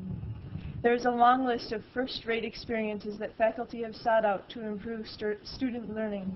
They include pursuing external grant funding. Specifically, the department recently received a National Science Foundation grant in the amount of $100,000 to modernize the freshman civil engineering curriculum and to instill an emphasis on the challenges posed by the nation's aging infrastructure. Recognizing that solving the challenges of the 21st century will require the creativity and talents of a diverse group of civil and environmental engineers, the department has sought to increase the diversity of their students and to retain those who have been historically underrepresented by emphasizing diversity in its curriculum and staffing. The proof of their excellence is shown, moreover, in certain key outcomes. The department's graduates have achieved the state's highest scores in the Fundamentals of Engineering exam every year since 1988, surpassing the national average each year. Graduates have a 100% job placement rate within 6 months of graduation, with most graduates opting to stay in Wisconsin. And as a student, that's very comforting. I'll just close with a quote from one of the students. "The faculty always stresses the big picture of engineering, how our decisions as designers impact all of society, and that engineering is not just about equations and theorems. Civic involvement, a focus on the total design process, not just number crunching, and emphasis on team building and cooperative learning were always stressed. The teaching philosophy produces engineers who are not only grounded in fundamental science, but are capable of immediately contributing to society and the field of engineering. This department is well aware of its responsibility to educate today the nation's problem solvers of tomorrow, and that wise stewardship of limited resources will be required to accommodate 21st century problems. On behalf of the University of Wisconsin Board of Regents, students and citizens of Wisconsin, I thank this department for their service and commitment.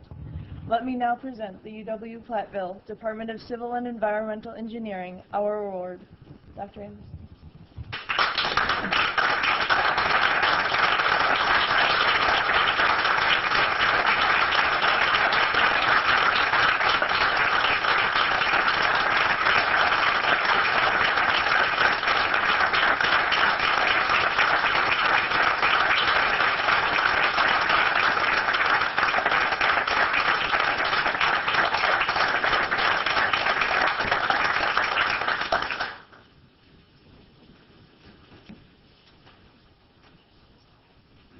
I'd like to thank you for the nice introduction, and I'm here representing the department. The award is not for me, it's for my faculty. There are a lot of faculty in the department, only 2 others are here to represent the department today. The others are here. Dr. William Daggett, president of the International Center for Leadership and Education, has said, "The world our kids are going to live in is changing 4 times faster than our schools." Reflecting back at the world that my parents and grandparents lived in, times have certainly changed dramatically. I can remember my mother telling me about growing up. She didn't have electricity. She was a senior in high school. She was surely disadvantaged, but somehow she managed to succeed in school and graduated at the age of 16.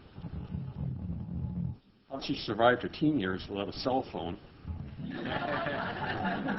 text messaging, an iPod, an MP3 player, or an Xbox 360. I don't know. There were several things that were critical to our department being nominated for this award. First of these is the recruitment of energetic faculty with a commitment to scholarship of teaching and learning. We're fortunate to have hired and to retain an entire faculty, 11, with a strong desire to be effective teachers. Second critical attribute is the camaraderie within the department. We as a faculty work together to improve teaching and learning. New faculty are encouraged and supported to attend teaching development workshops, and senior faculty mentor younger faculty. We read current teaching pedagogy publications and discuss them as a group during the summer, as well as during the school year. We bring in outside experts in teaching to assist us in developing. As teachers and mentors of future civil and environmental engineers, we recognize that we have a duty to prepare students and graduates for a world of change. We have a duty to prepare graduates for a future world that we and they can only imagine, or perhaps not. The third critical element in the department is the openness to new ideas and the willingness to embrace change. We're making a conscious effort to seek out new ideas and are continually striving to improve. One of the great challenges for civil and environmental engineers in the United States will be rehabilitating and enhancing our infrastructure. Roads, bridges, water, wastewater systems, schools, dams, and other utilities. As faculty, we've chosen to take the lead in educating our students to understand and to be prepared to solve the pressing problems of our decaying infrastructure. It is only through adapting to change, being willing to embrace new ideas, and looking for creative solutions to problems that we encounter, that we in faculty and our graduates will be successful in the future. As a result of our efforts, significant positive change is occurring both in what we teach and the way in which we teach. Hopefully our efforts in preparing the next generation of civil and environmental engineers will be successful. I thank you for your recognition and support of our efforts.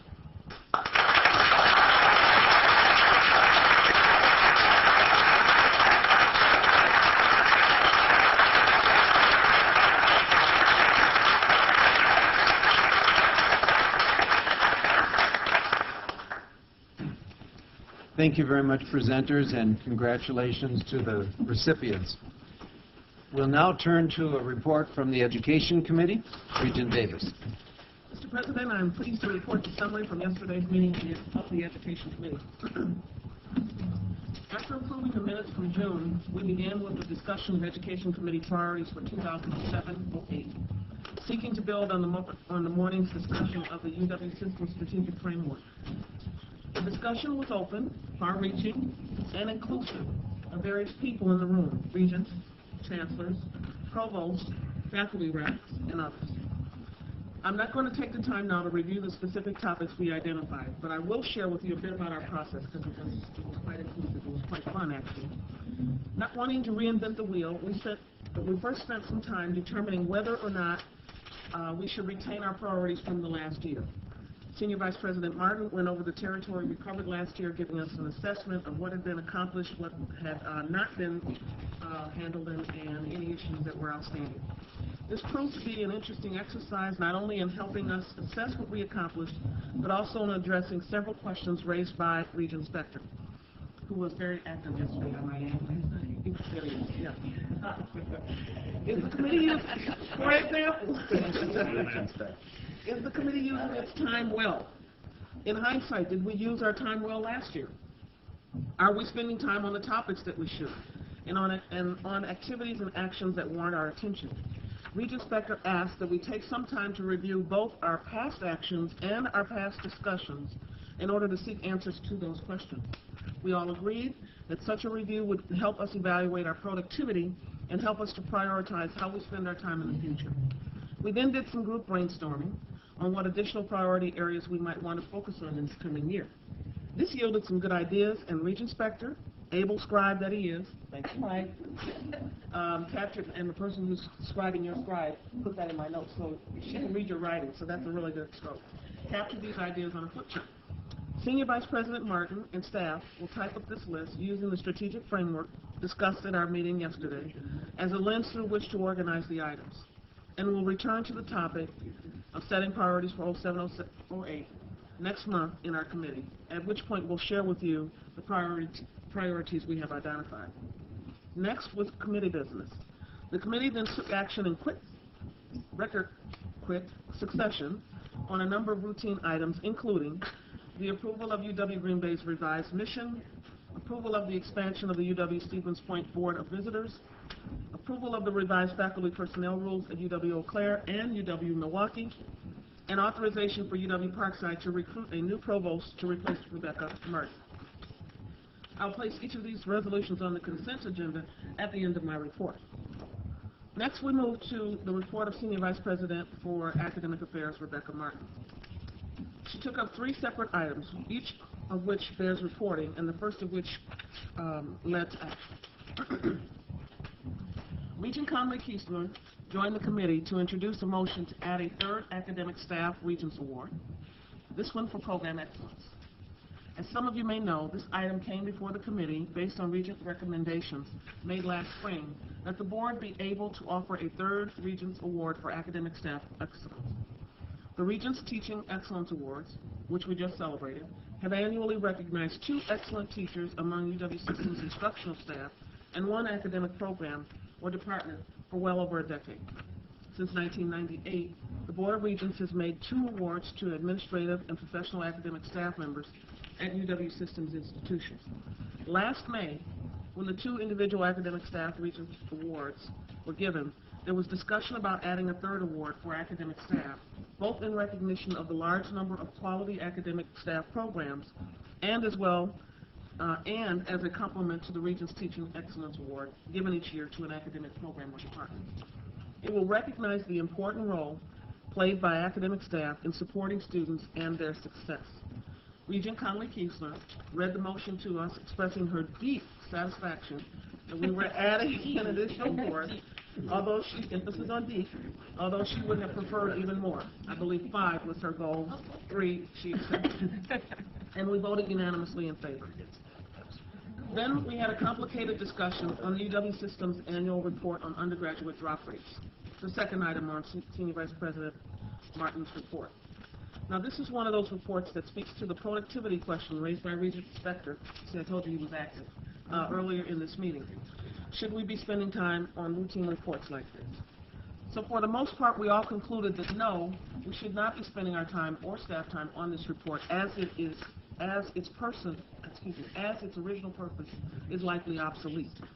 We do so because UW Systems Administration is directed by both a Regent resolution and a motion by the Legislature's Joint Committee on Finance to report annually on course drop rates in the UW system. The report in our materials presents the course drop rate for the UW system as a whole, which was 3.6% for the spring semester 2005-06 and fall semester 06-07. This is well below the 5% level required by the Board of Regents and by the state legislature.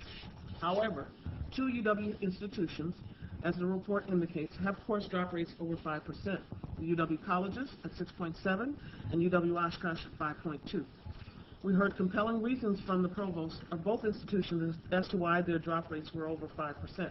In fact, both of those institutions are participating in the Equity Scorecard project, and they have been analyzing the relevant data to see which students are dropping courses and why. The administration at UW colleges has been taking action to reduce the drop rate, but the open access mission of the institution means that a 5% course drop rate may not be attainable. At UWO, the increase in the course drop rate is the result of extending the deadline for dropping courses, which has had the positive result of a decline in the number of UW Oshkosh students placed on academic probation. So in that instance, a higher rate is a positive given the intent for extending the drop course rate, that deadline, the drop course deadline.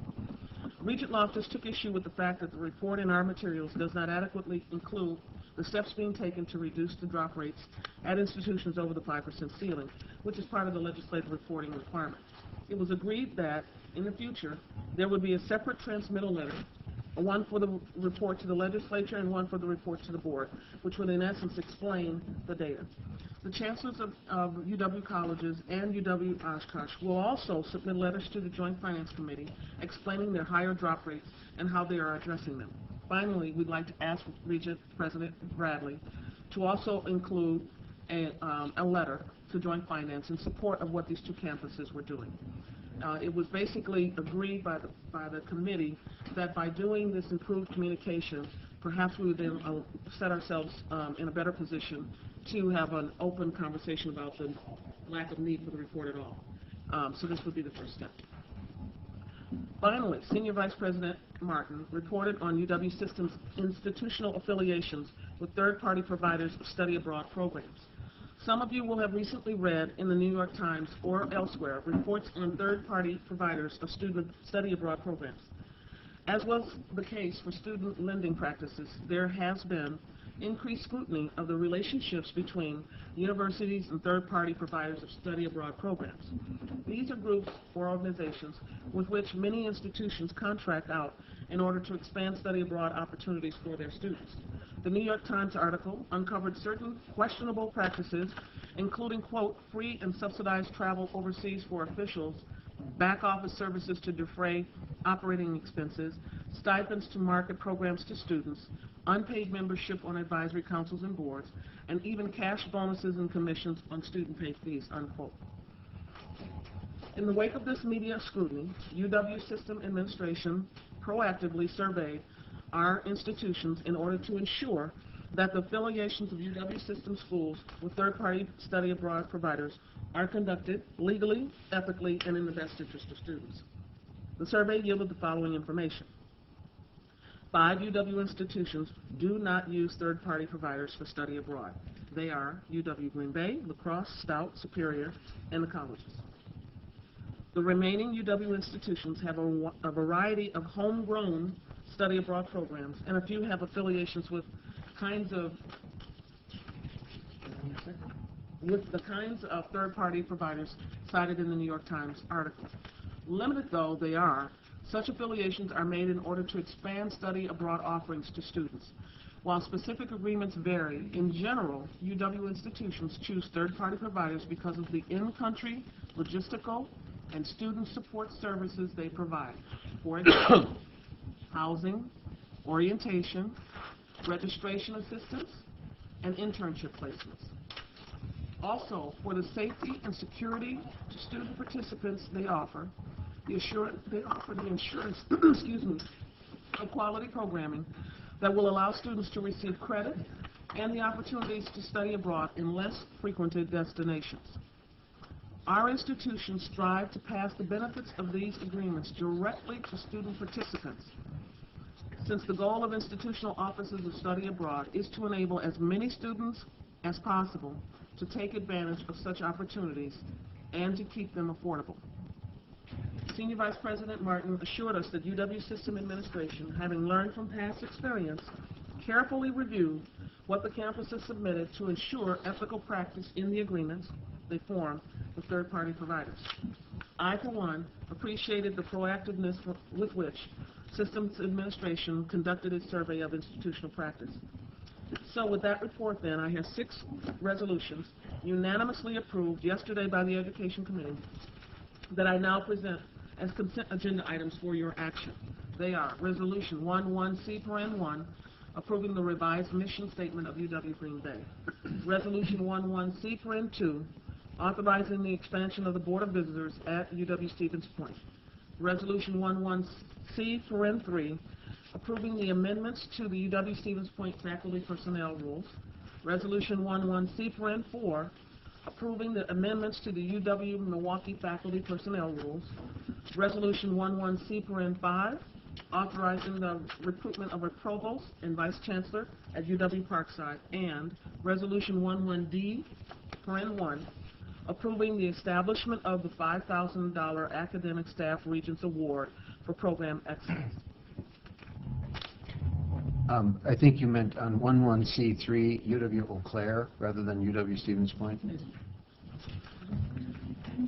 Yeah, Okay. you're right. My mistake, yep. Is there a second to the motion? Second. Okay. Is there a request to remove any item from the consent agenda? If not, all in favor say aye. Aye. Opposed? Motion carries. Mr. President, let me conclude by noting that our Education Committee meeting adjourned at an early 3:22 p.m. Okay. Thank you very much, Regent Davis. Regent Smith? Sure. Let me provide the highlights, hopefully from our Business Finance and Audit Committee meeting. We started with a follow-up report and information on UW system banking contracts, which we've discussed in the past. You have the materials on that report. What this committee, I think, was primarily concerned with, and in addition to other regions who are not on the committee, was disclosure that we have, and what Regent Penley-Kiesler particularly proposed, and I think it was agreed without a motion, was that from this point on, UW institutions would disclose that they receive financial support and what it's used for. UW institutions would disclose the selection of the banking program was through a competitive process, and that a list of alternative banking options would be provided in campus brochures or on websites. While many of these changes have been already made by some of our campuses, it would be expected that all of our campuses would have these changes no later than the fall of 2008. We also heard from M. John, our managing director of Weiss's Technology Foundation, which we discussed those activities a little bit last month, and he discussed a variety of things, including outreach activities to regional businesses. I think the most important part of that discussion came at the end, where several of our chancellors spoke to the need of state GPR investment to unleash the huge research potential available at the comprehensive institutions, and this certainly would include Weiss's. You also have in your materials proposed asset allocations in the long-term and intermediate fund portions of UW system trust funds.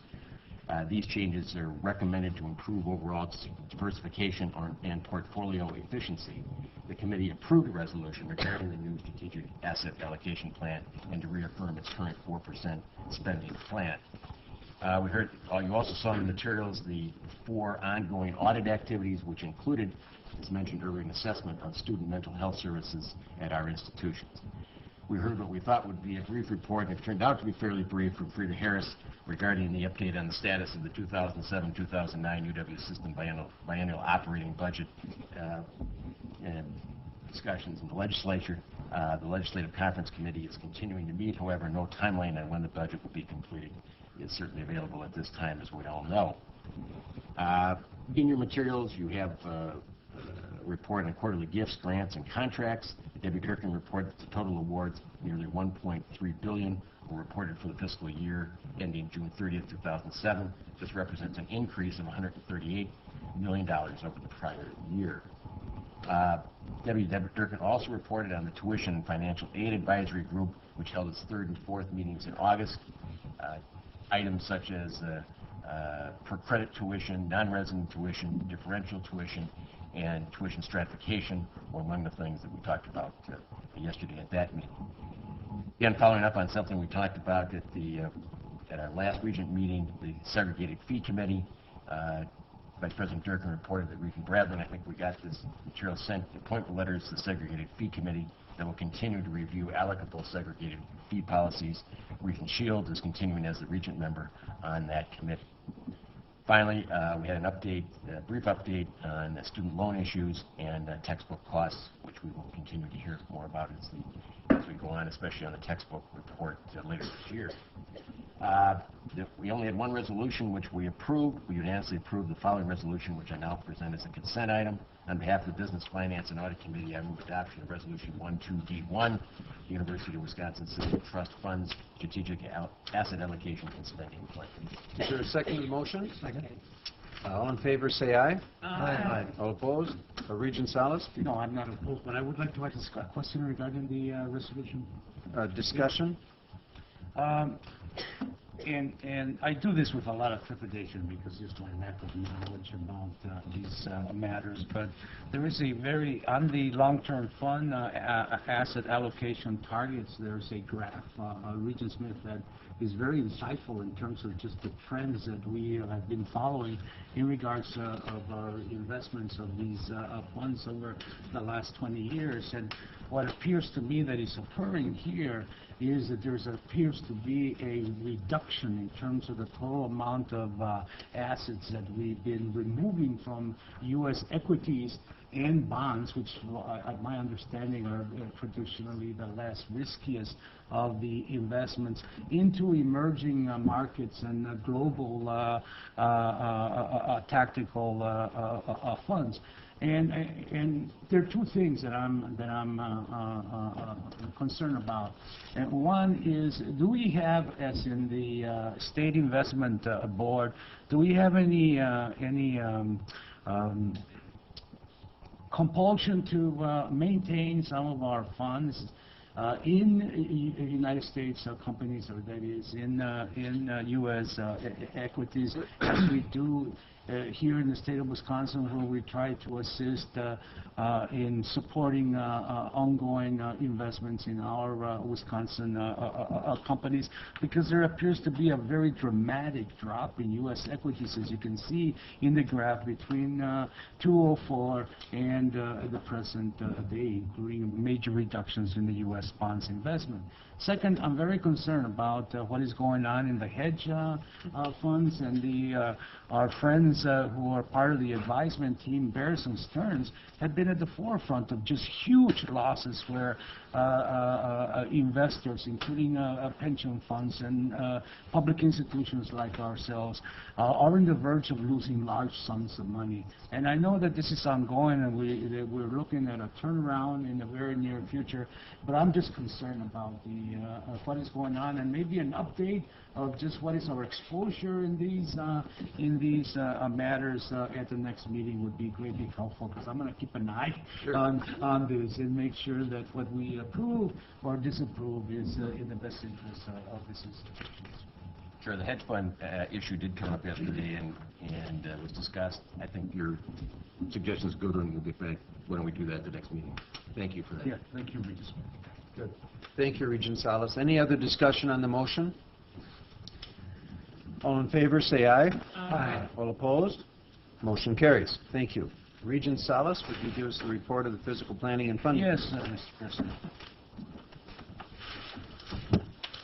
Mr. President, the Physical Planning and Funding Committee convened, and the minutes of the July committee meeting were approved. And as all of you know, all regions were invited to attend a presentation by the UW Stevens Point campus's master plan. Chancellor Bunnell and Vice Chancellor Diener made a wonderful presentation, explained its plans for academic and residential buildings, campus enhancements, and safety improvement and modernization of the campus. Mr. President, after the Stevens Point presentation, we then proceeded to the dungeon on the 15th floor and approved the following resolutions, which I now present as consent agenda items. Resolution 13C, approving the design report of the UW Lacrosse Stadium and Fields project and granting authority to A, increase the project budget by $1 million, $600,000 of general fund supported borrowing, all agency funds, and $400,000 gift funds. B, seek a waiver for a single prime contractor bid, and C, construct the project for a total cost of $15,612,000, of which the great majority, Mr. President, $12,512,000 is gift fund. $1,750,000 is program revenue supported borrowing, $600,000 is general fund supported borrowing, and $750,000 is program revenue cash.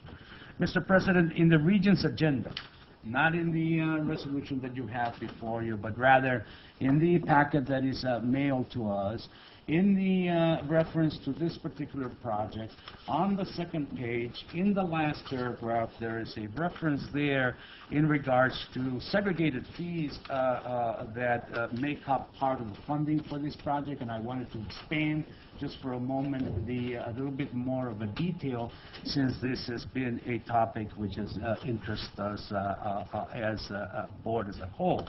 And what you have here in the narrative, in which I want to expand, is that the UW La Crosse student body, through a referendum, approved the assessment of these fees to build the new stadium. And as if you recall, in the audit of how we use the segregated fees for capital projects, we found that most of the campus use either student government associations or SUFAC committees, and a small number, 3, I believe, use referenda for the approval of capital projects, Madison being one of them. Well, La Crosse undertook that type of vote to gather student support or lack thereof on their projects, and in this particular case through online voting.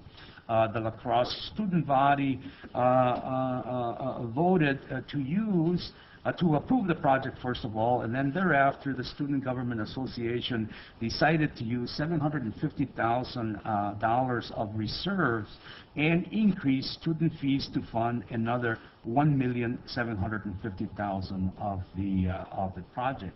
Those fees would be assessed at $2 per semester this year, $3 in per semester in 2007-08, $4 in 08 and 09, and thereafter $7.50 until the debt service is satisfied. And I wanted to make sure that you knew all of the details about the student engagement in this particular project, because we're all interested in how students participate in approving segregated fees for capital projects. And I will continue to flag and expand on these issues as we continue.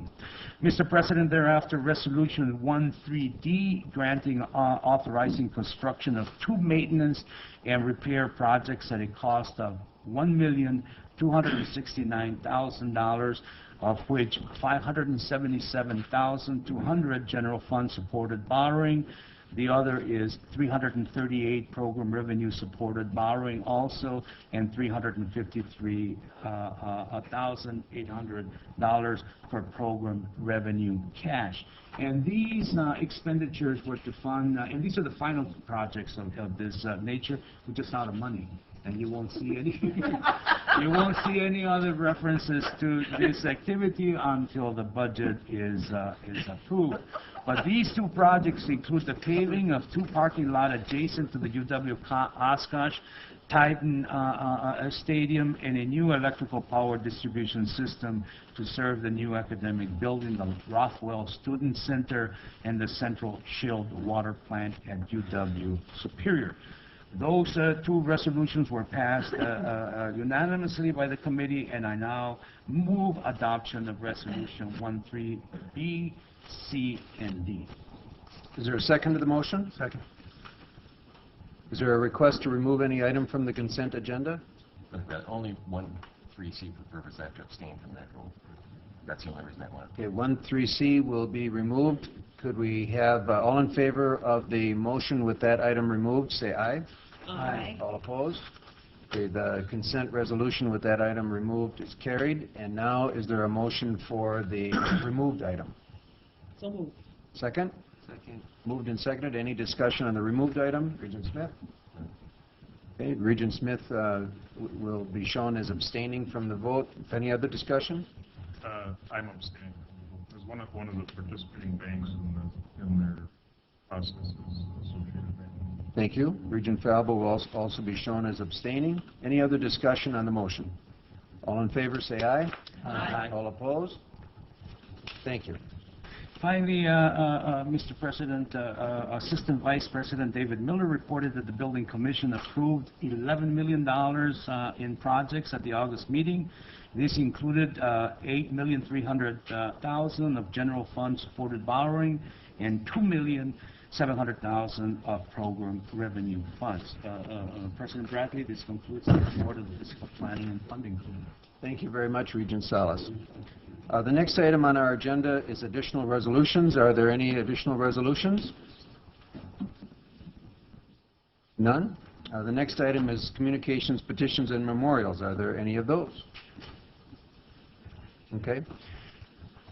Before we get to the next item on our agenda, I have to apologize for being late for the photo session this morning. The reason I was late is I had the absolute worst night of sleep in my entire life. Actually, I had a nightmare. I dreamt that for 36 consecutive years, the Board of Regents had met every other month. And for 36 years, we'd get together on a Thursday and have substantive committee meetings, and then on a Thursday afternoon, we would have a full board session and talk about big policy issues. And Friday also was a serious substantive meetings. And in my dream, we were all walking on this beach together, and I said, hey, why don't we think about doing something different? And Regent Smith said, what'd you have in mind? And I said, well, what if we met, I don't know, 10 times a year, or 11 or 12 if we had to, even though nobody else in the entire United States does that. And I said, and then we could also, just to be together more, we could have these 10 or 15-minute prepared text reports from committee chairs. And all of you just got so upset, and you started chasing me. So I'm trying to run, and the sand is giving away beneath my feet, and Regent Davis has got a rolling pin. And Regent Salas is on this big white stallion. He's got this oversized sombrero, these bullet strips crisscrossing his chest. And Regent Walsh is coming after him, and he's in this wrestler's uniform, but he's got boxing gloves on. And I'm just running, and it's all ever so slowly. It's excruciating. And Regent Pruitt in this skimpy sprinter's uniform is waiting on me. And all of a sudden, there's this clap of thunder, and lightning strikes, and this booming voice that sounds just like Regent Falbo said, "Thou shalt not change." And I woke up in an absolute cold sweat, and Ann said, "What's wrong?" I said, "I dreamt the Regents just impeached me." So it was just an absolute worst night. But that's why I was late, and I just wanted to...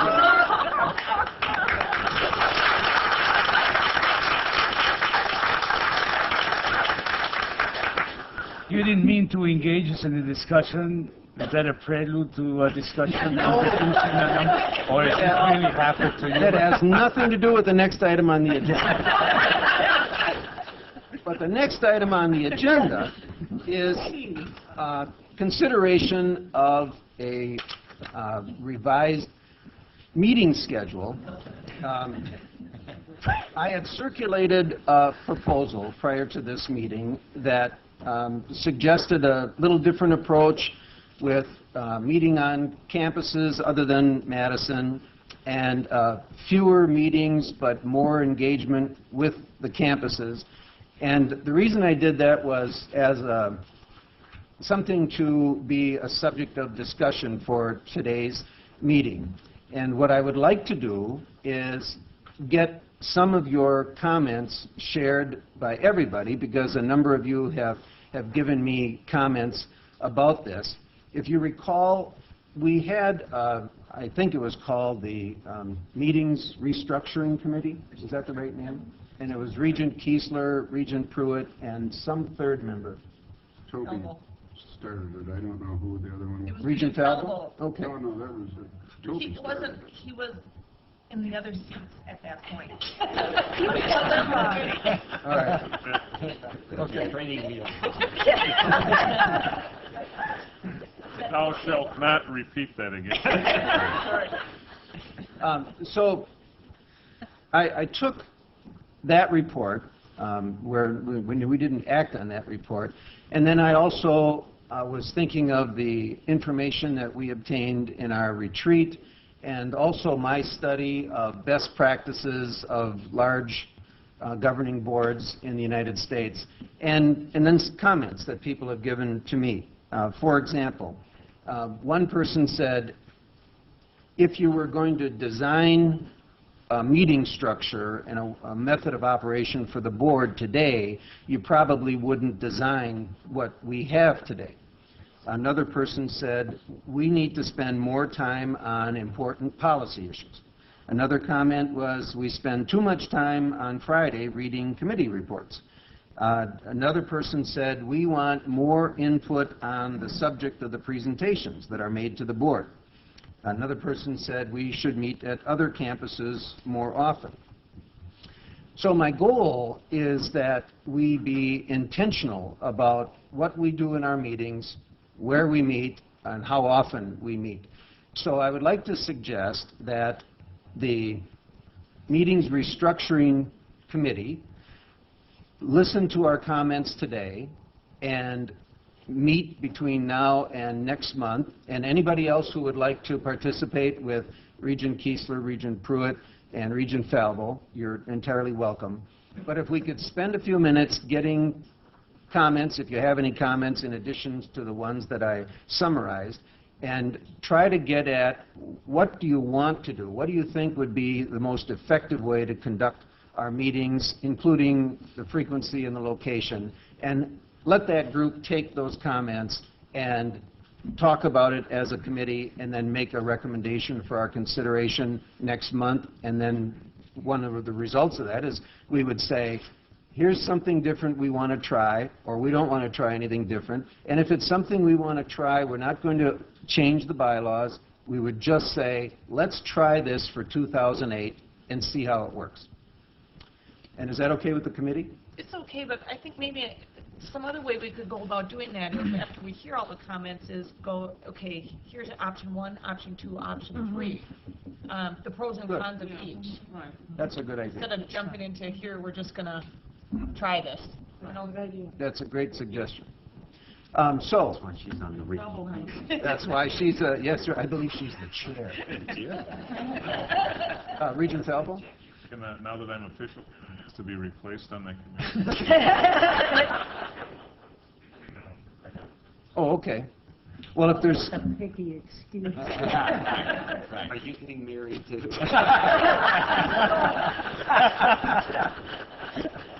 So, Regent Thomas? I would be willing to replace Regent Fellow on the committee. Thank you very much for your offer. Offer is accepted. So if we could spend a few minutes, and does anybody have any comments they would like to make for the committee, which will, as Eileen said, come up with pros and cons, and just let's figure out what's the best way to go for next month. Regent South. Yeah, Person Bradley, in regards to the 3 notes that you made regarding location, frequency, of the 3, I would like to comment on those 2 items.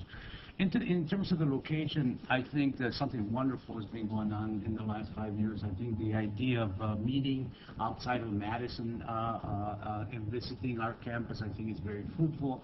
I think it gives the individual campus and stakeholders in that region the opportunity to see how we operate. We get much more insightful contributions from them directly. Normally the early morning meetings with the students who have been part of the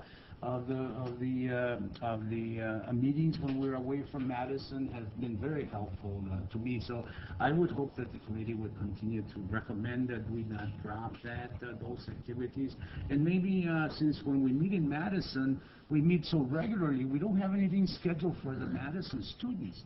Is there a way of how we could incorporate, at least during the academic year or semester, casual meetings with them also, or their representatives would be my considerations for the recommendation. Secondly, in regards to the frequency, I would just like to make this note. In regards to the three standing committees, or that is education, finance, and the one that I serve in, the physical planning committee.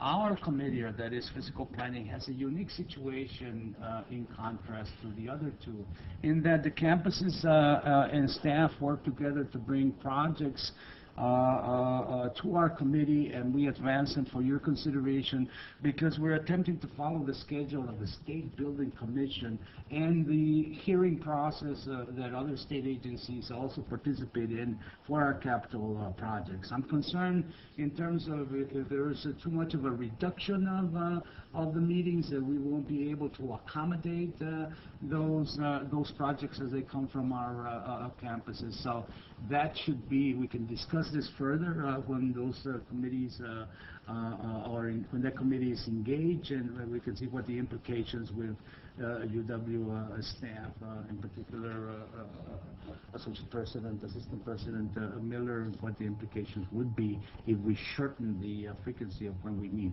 But I personally would be concerned that we wouldn't be able to accommodate the campus requests for the capital projects. Okay. David, do you want to think about that and share that with the committee over the month, or do you have any reaction? I would be very, thank you, President Bradley. I'd be happy to meet with the committee and Chairman Salas, and we had a brief correspondence about this matter. I think the board could look at what they want to approve. Right now, we actually have redundant approvals.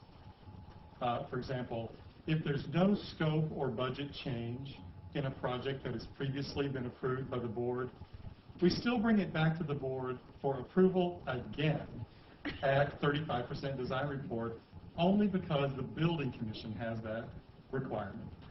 I think the board could consider, do you really want to see it again if it is exactly what you have already approved? Now, obviously, if there's a budget change, that's a different story. But in minor easements, we've had sort of a running joke in the committee with our former president about minor easements and things like that, that come to the board, that it's not clear to me whether or not those are a matter of board policy that they come, or just custom, that, well, we've always done it that way. So I think those are the things that could be looked at to accommodate less frequently. Okay. Thank you. Duly noted, right, Regent Kiesma? I'm right away. Good. There was Judy. Going back to your dream, Mark, this certainly sounded like a nightmare to me. I would be 106 years old and still on the Board of Regents. I think that's a pretty scary thought for everybody. I want to make two comments, and I've made this point to a number of people already, but I just want to get my oar in. There are many considerations, and the two I especially want to mention. I have a lot of empathy for the issue of the demands that are made on our administration and probably representations from the campuses as well by the frequency of the meetings. And I do understand that, and have I think that we must take that into consideration. On the other side, I do want to say that I think that careful consideration should be given to how we function collegially as a board.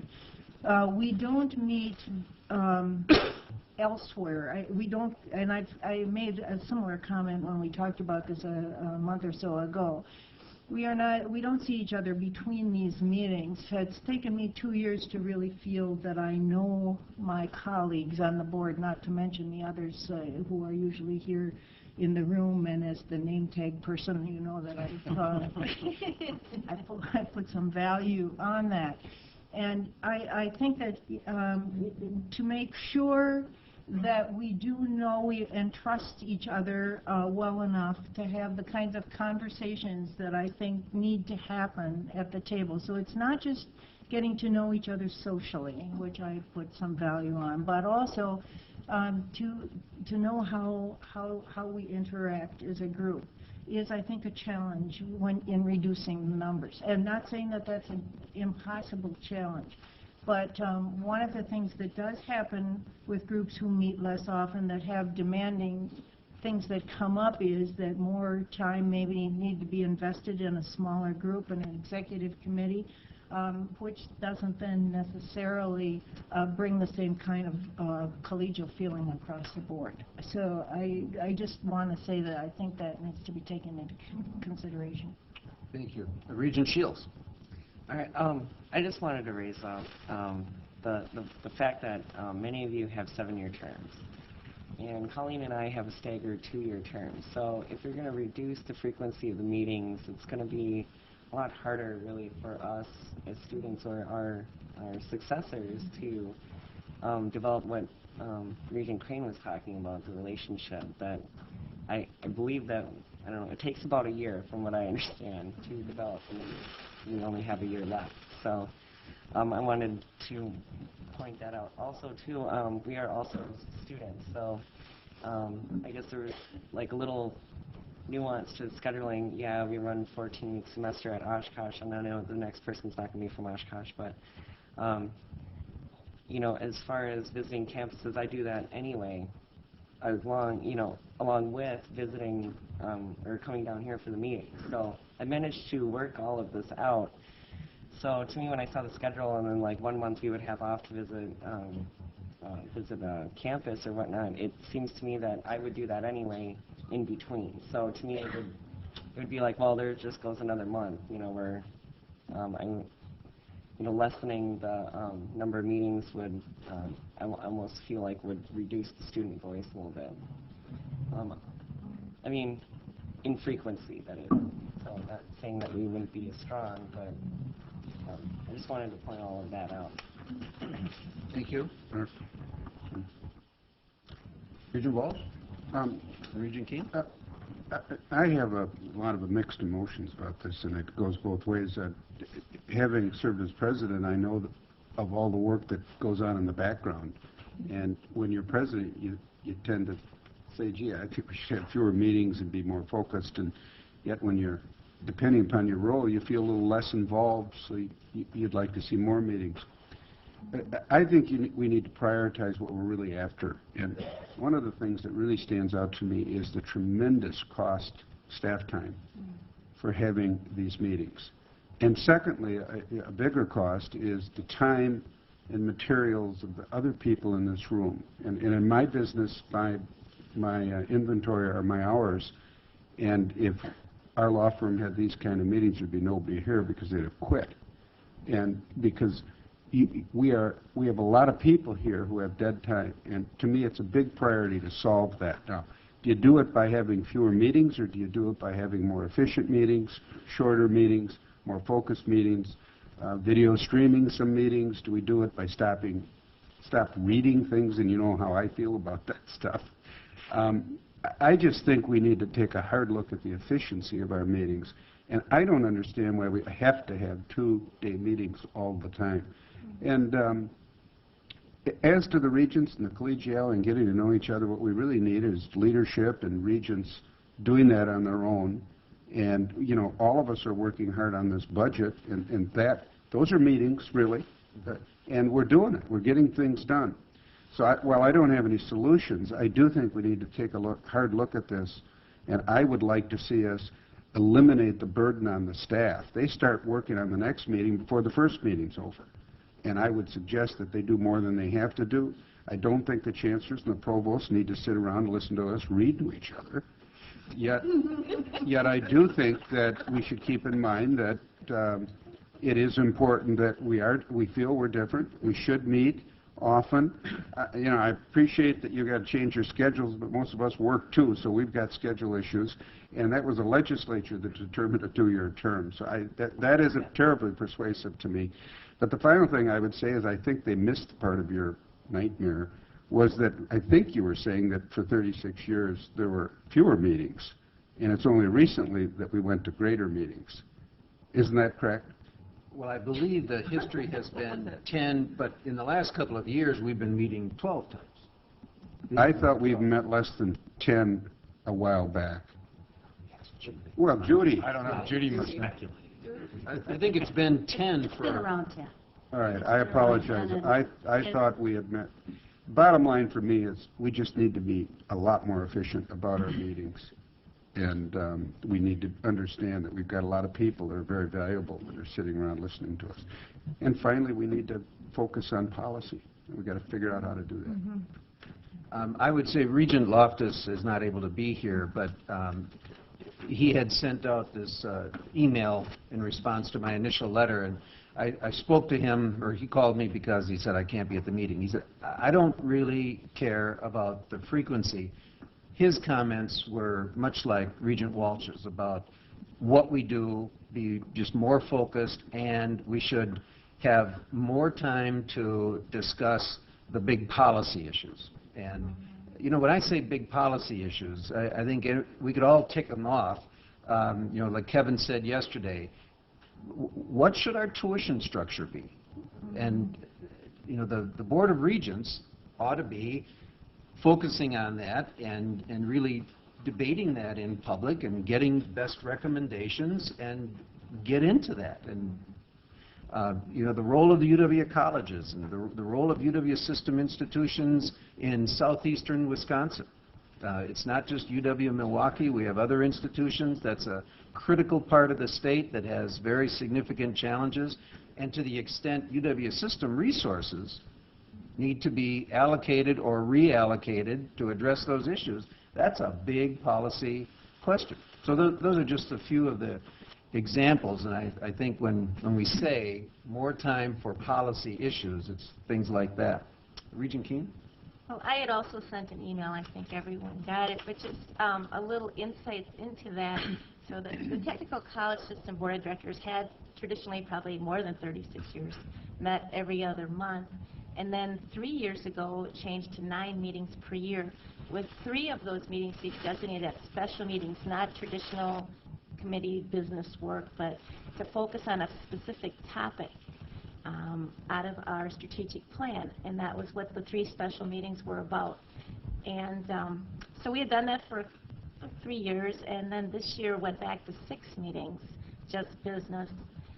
We are recommending next week at our board meeting, the executive committee is recommending for next year going back to 8 meetings per year. So the 6 meetings were not well received, but we will have 6 business meetings with 2 special meetings, and those meetings will have special topics. One will be our Perkins grant and all of the work that goes with that, and another will be a strategic planning meeting only. So how long do those special meetings last? Well, A day? One will be a 2-day and one will be 1 day. What are your regular ones, 1 day or 2 days? Well, there are some of each. Okay. So when we visit a campus, which is about half of the time, they're 2-day because people travel, and then we have a night function, and the campuses show off what they do, of course, and it's fun. And it's great. And visiting the campuses, I think, is the most enjoyable and enriching part of being a board member. And then when we meet in Madison, we only meet 1 day. Okay. So we mix it up a little bit. And, yeah, so it just, you know, it doesn't have to be all the same all the time. So. Regent Bartel? I want to note that I wasn't in your nightmare. I was not chasing you. You were there. I was there, but I was Playing piano. Yes, Playing the piano in the you were background. part of the angry chord. No, I wasn't angry at all. You had a motorcycle instead of a stallion. Playing Chariots of Fire. I have a couple of comments, sort of unrelated to one another. One is, I really like meeting at other campuses, and I don't know how the chancellors and provosts feel about that and their staffs, but it is, and whether how much extra work that is, but I think it's wonderful. I love to go and see other campuses and have them present, and I hope we can keep at least what we have and maybe add another month of visiting. Secondly, I also like the idea of reserving months for individual visits to your buddy campuses. I think then you get it on the calendar. The campus knows that you're going to be coming, and they can plan. And I think that's a good idea, regardless of how many meetings we have. The other point that I want to raise really has to do with what Regent Walsh said and some others about focusing on big issues. One of the things that's been frustrating to me, a little frustrating to me, is that when an issue comes along that is a fairly significant issue or it's a high-profile issue, and it goes to a committee, which is an efficient way to deal with it. But if I am not on that committee, I don't get to participate in that discussion because I'm meeting on other subjects. And then my choice is to either try to express my views to one of the committee members and hope that that committee member will express them at a committee meeting, or simply wait till there's a report given to the regents the next day and try to weigh in at that point. In which case, we're kind of going over the ground that was gone over in the committee. And it seems to me there ought to be a way to select issues like that that should be considered by the full board, and don't take the time of the committee to do them, to go over them, because you're just rehashing. So it's really a matter of selecting the issues, and maybe that's something that could be done before the meeting, sort of like the consent agenda, where you can remove something and say, this is something that we think we ought to all discuss. So you don't have to exit your committee and go to a different committee and then come back and so forth. Good. Thank you. Regent Davis? This has really been helpful to inform how I feel, I guess.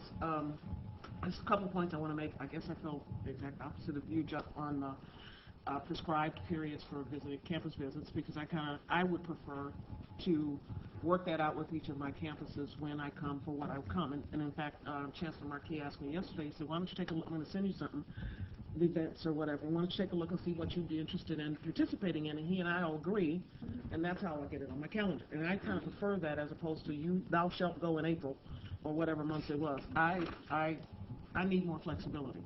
Hey, just another perspective, which just complicates things. When we're coming up with options 1, 2, and 3, there's always somebody that has some opposite of the other, but just to add that perspective. Then I also think that the committees, and thanks to Rebecca Carroll yesterday as an example, the committees should look for ways of being more efficient as well. And she initiated that conversation in our meeting yesterday, which we all welcomed, this idea of really looking at how we can be more efficient, how we can be more focused on policy, how we can be, more avoid redundancy and all of that. And I think every committee likely could do that and come up with, a clean slate on how to approach a meeting so that it is much more productive. I agree with you, Regent Bartell, on if there's some way that big P policy or strategic issues we could discuss as a board and not as a board as fed by a committee, I'd be all in favor of that. But I just caution that there's probably a lot of those currently that everybody would have interest in. So we just got to kind of figure out. But the notion that we should try to figure that out and figure out a way to do that, I am absolutely in support of. In terms of number of meetings, I guess I don't have I don't have a problem with reducing the number, but 6 is way too few, just, to me. I think we're going to lose something in terms of the way that we got ourselves. I know a lot of it had to do with David and his leadership, but we got ourselves out of some really significant issues last year, in part because we were able to be nimble and fast and unified and collective in our approach, and I just think you might lose the ability to do that. And just because things feel like they're better today doesn't mean that they won't go in the toilet tomorrow. So I just think that now there's another nightmare. So I just think there's a number. I don't know what that number is, but I would caution us to not drastically reduce the number. And I like the last comment. I like what Mary said in terms of being open to flexible about the length of each meeting and where those meetings are. And I absolutely don't want on the campuses. So that's it for me. If I could, that just makes me think of something. I'd like the committee to look at the merits and demerits of using an executive committee. Other systems respond to what you just said, Danae, by saying there's a role for our executive committee. Mm-hmm. you know, there's a positive about being able to be nimble and react quickly with an executive committee. There's a negative of, is the executive committee doing what the full board ought to be doing? So there's a tension there, but if you could put that on your list, please. It's on my list. On your list, okay. Regent Spector. The ever-growing students need more paper. I wanted to not add to it exactly, but make a couple comments. I think one of our problems is in deciding how to proceed that this is a very large group compared to what we're probably used to, whether it's an executive committee of a law firm or whatever, a business. It's a large number of people, and they all want to participate. They all want to be in on the big P policy issues, rightfully. That's why we're here, and I think you have to have that in mind as we go along. But I would just add two things. Whatever you decide on the number of meetings or how we do our business, I think the two criteria that I would especially look to is what will best enhance the respect for our board as an entity in the state of Wisconsin among the legislators, in the governor's office, and among the general public. We are the face of the UW system, and I think we must try to act in a way that the people out there say, those people really are doing something of value. They're thinking about the right issues. They're responding to what we need to have responded to. And I don't mean just in an image way. I mean in a substantive way that they draw that conclusion. I think a second thing is, how do we make the best decisions? That may be an executive committee. It may be fewer meetings, more meetings. But I think your committee should think about how, look back a little bit at the decisions we've made, and are there any characteristics of how we've made the decisions that we think are the really good decisions? And many of you have much more experience than I do at that. But if you think about that, I think that's a good criterion to go with the first one, so that we do get... there's a reason why the legislature long ago created us, and I think we should think about that and find a way to play a meaningful role here within the constraints the legislature's created. And I think we can do even a better job than we've done with that if we think about some of those issues. Finally, one last point that hasn't been made. Or 2 points. I support very strongly going to these other campuses, because it isn't just our going there and seeing them, it's they're seeing us. And I learned that in the law firm where David's got 20 offices, we had 6 offices. When I would go visit those offices, it just made a difference. It really had nothing to do with me. It was the title I had, or how people feel about it. And I think that's a very good thing. It makes for good news stories in the local newspapers. It just enhances everything. The other thing is, I think we should give further thought as to how we can get greater involvement without micromanaging it all, but on a more equals footing with the faculties and the academic staff. I think we really, the time I've been involved in this shared governance stuff and others things, and I really feel strongly that with all of the pressures we've had the last few years that I've been on, it's hard to do that. But I think if we could find a way, not just to meet with the students in the morning when we go somewhere, but to meet with the faculties and the teachers, and not just these wonderful awards that you did today, but more of a connection, I think it would be useful and the right thing to do. Thank you. Yeah, I just commented about there's the psychology of this room. You know, this is the Board of Regents room.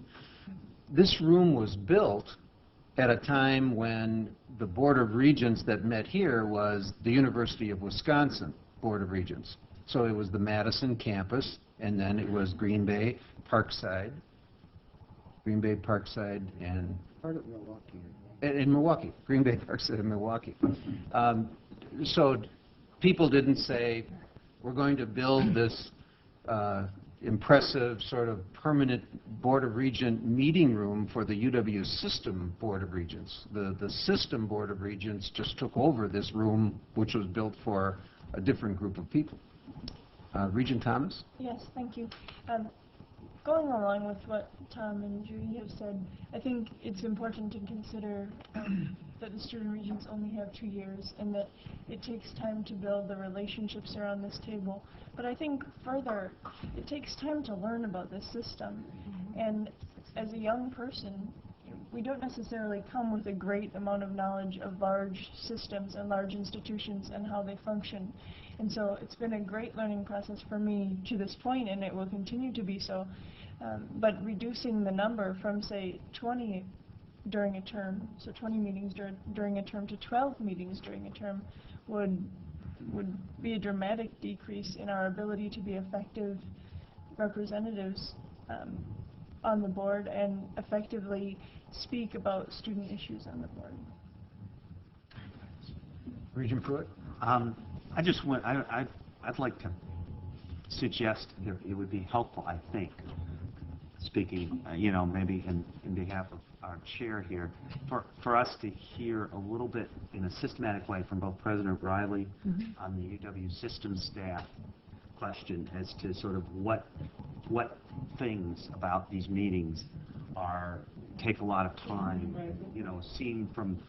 take a lot of time to prepare, because quite frankly, I don't feel adequate in terms of relating to the whole efficiency issue that Regent Walsh raised and a range of other things. Some systematic way of hearing from Kevin and about those issues, I think, would be helpful. And then from the chancellors, I would like all my colleagues, I love to go to other campuses, but I also know that is not a deal where we show up and nothing happened before we came.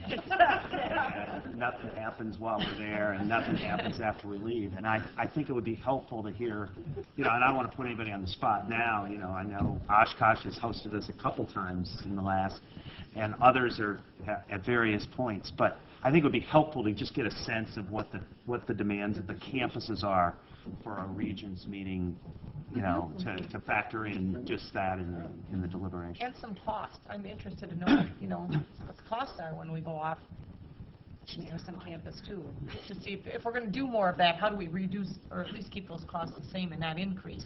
That was one of the things that came up 3 years ago when we decided to add another campus, was it is more expensive when we move around the state. I don't know how expensive, but maybe Debbie gets that. Are you asking for that now, or are you saying? No, I'm just asking for it at some point. Would you be willing to participate with the group? Absolutely. We can arrange a way to do that with the chair of the group and get that. And maybe if chancellors could just email me if you have any thoughts on it, and I can just consolidate it all and take it to the meeting, which probably will be late this month. Regent Walsh? Very quickly, the one place I would kind of draw the line in the sand is, and we haven't mentioned it, I don't want to be redundant, but you reach a point with any large group and a large system that the momentum of decision-making becomes more internal by staff when you don't have enough checkpoints. And in some sense, our meetings are checkpoints. But there's no therefore to that. It doesn't mean it's 10 meetings, it doesn't mean it's 6 meetings. It's just that we have to have the feeling that we're in control. And what happens, and I saw it as in my role, was that because we weren't meeting, the staff had to make some decisions, and that's the nature of any big organization. So someplace in our criteria, we should make sure that we don't have that momentum of decision. Regent Burmeister? That was the point that I wanted to make as well, that as Regent Spector said and Regent Walsh just now, it's how we're perceived. We're not a law firm. We're a public entity. We are the University of Wisconsin system. And, it wasn't that long ago that we were criticized for our lack of transparency. Whether that was warranted or not, we took an awful lot of criticism for it. And we've gone to great extents of, trying to show that we are an open public entity that does our business in public. And I would be afraid also around the perception issues, as both Spector and Walsh have said. So I think we have to make sure that any decision we make, that it's not perceived by others that we're trying to do business differently in a less transparent, open, or public way. Great. Thank you. Well, thanks. These are great comments. And the result of this, I hope, is that if somebody says, why does this very prominent large system do what it does in meetings, and instead of saying, I don't know, because Judy just sends out stuff and we do it, So instead of that, we would say, I'll tell you why we do it. We do it because of this, this, and this. And that's the goal, and we're going to be a better organization, even if we just do everything the way we did it before. It'll be intentional, not habitual. So thanks very much. I'd like to ask for a motion to take a 10-minute recess, in which time I'd ask you to get your box lunches, and then we'll go into closed session. We don't have that. Oh, that's right. Forget that. A 10-minute recess back here in closed session, and then we'll adjourn for lunch.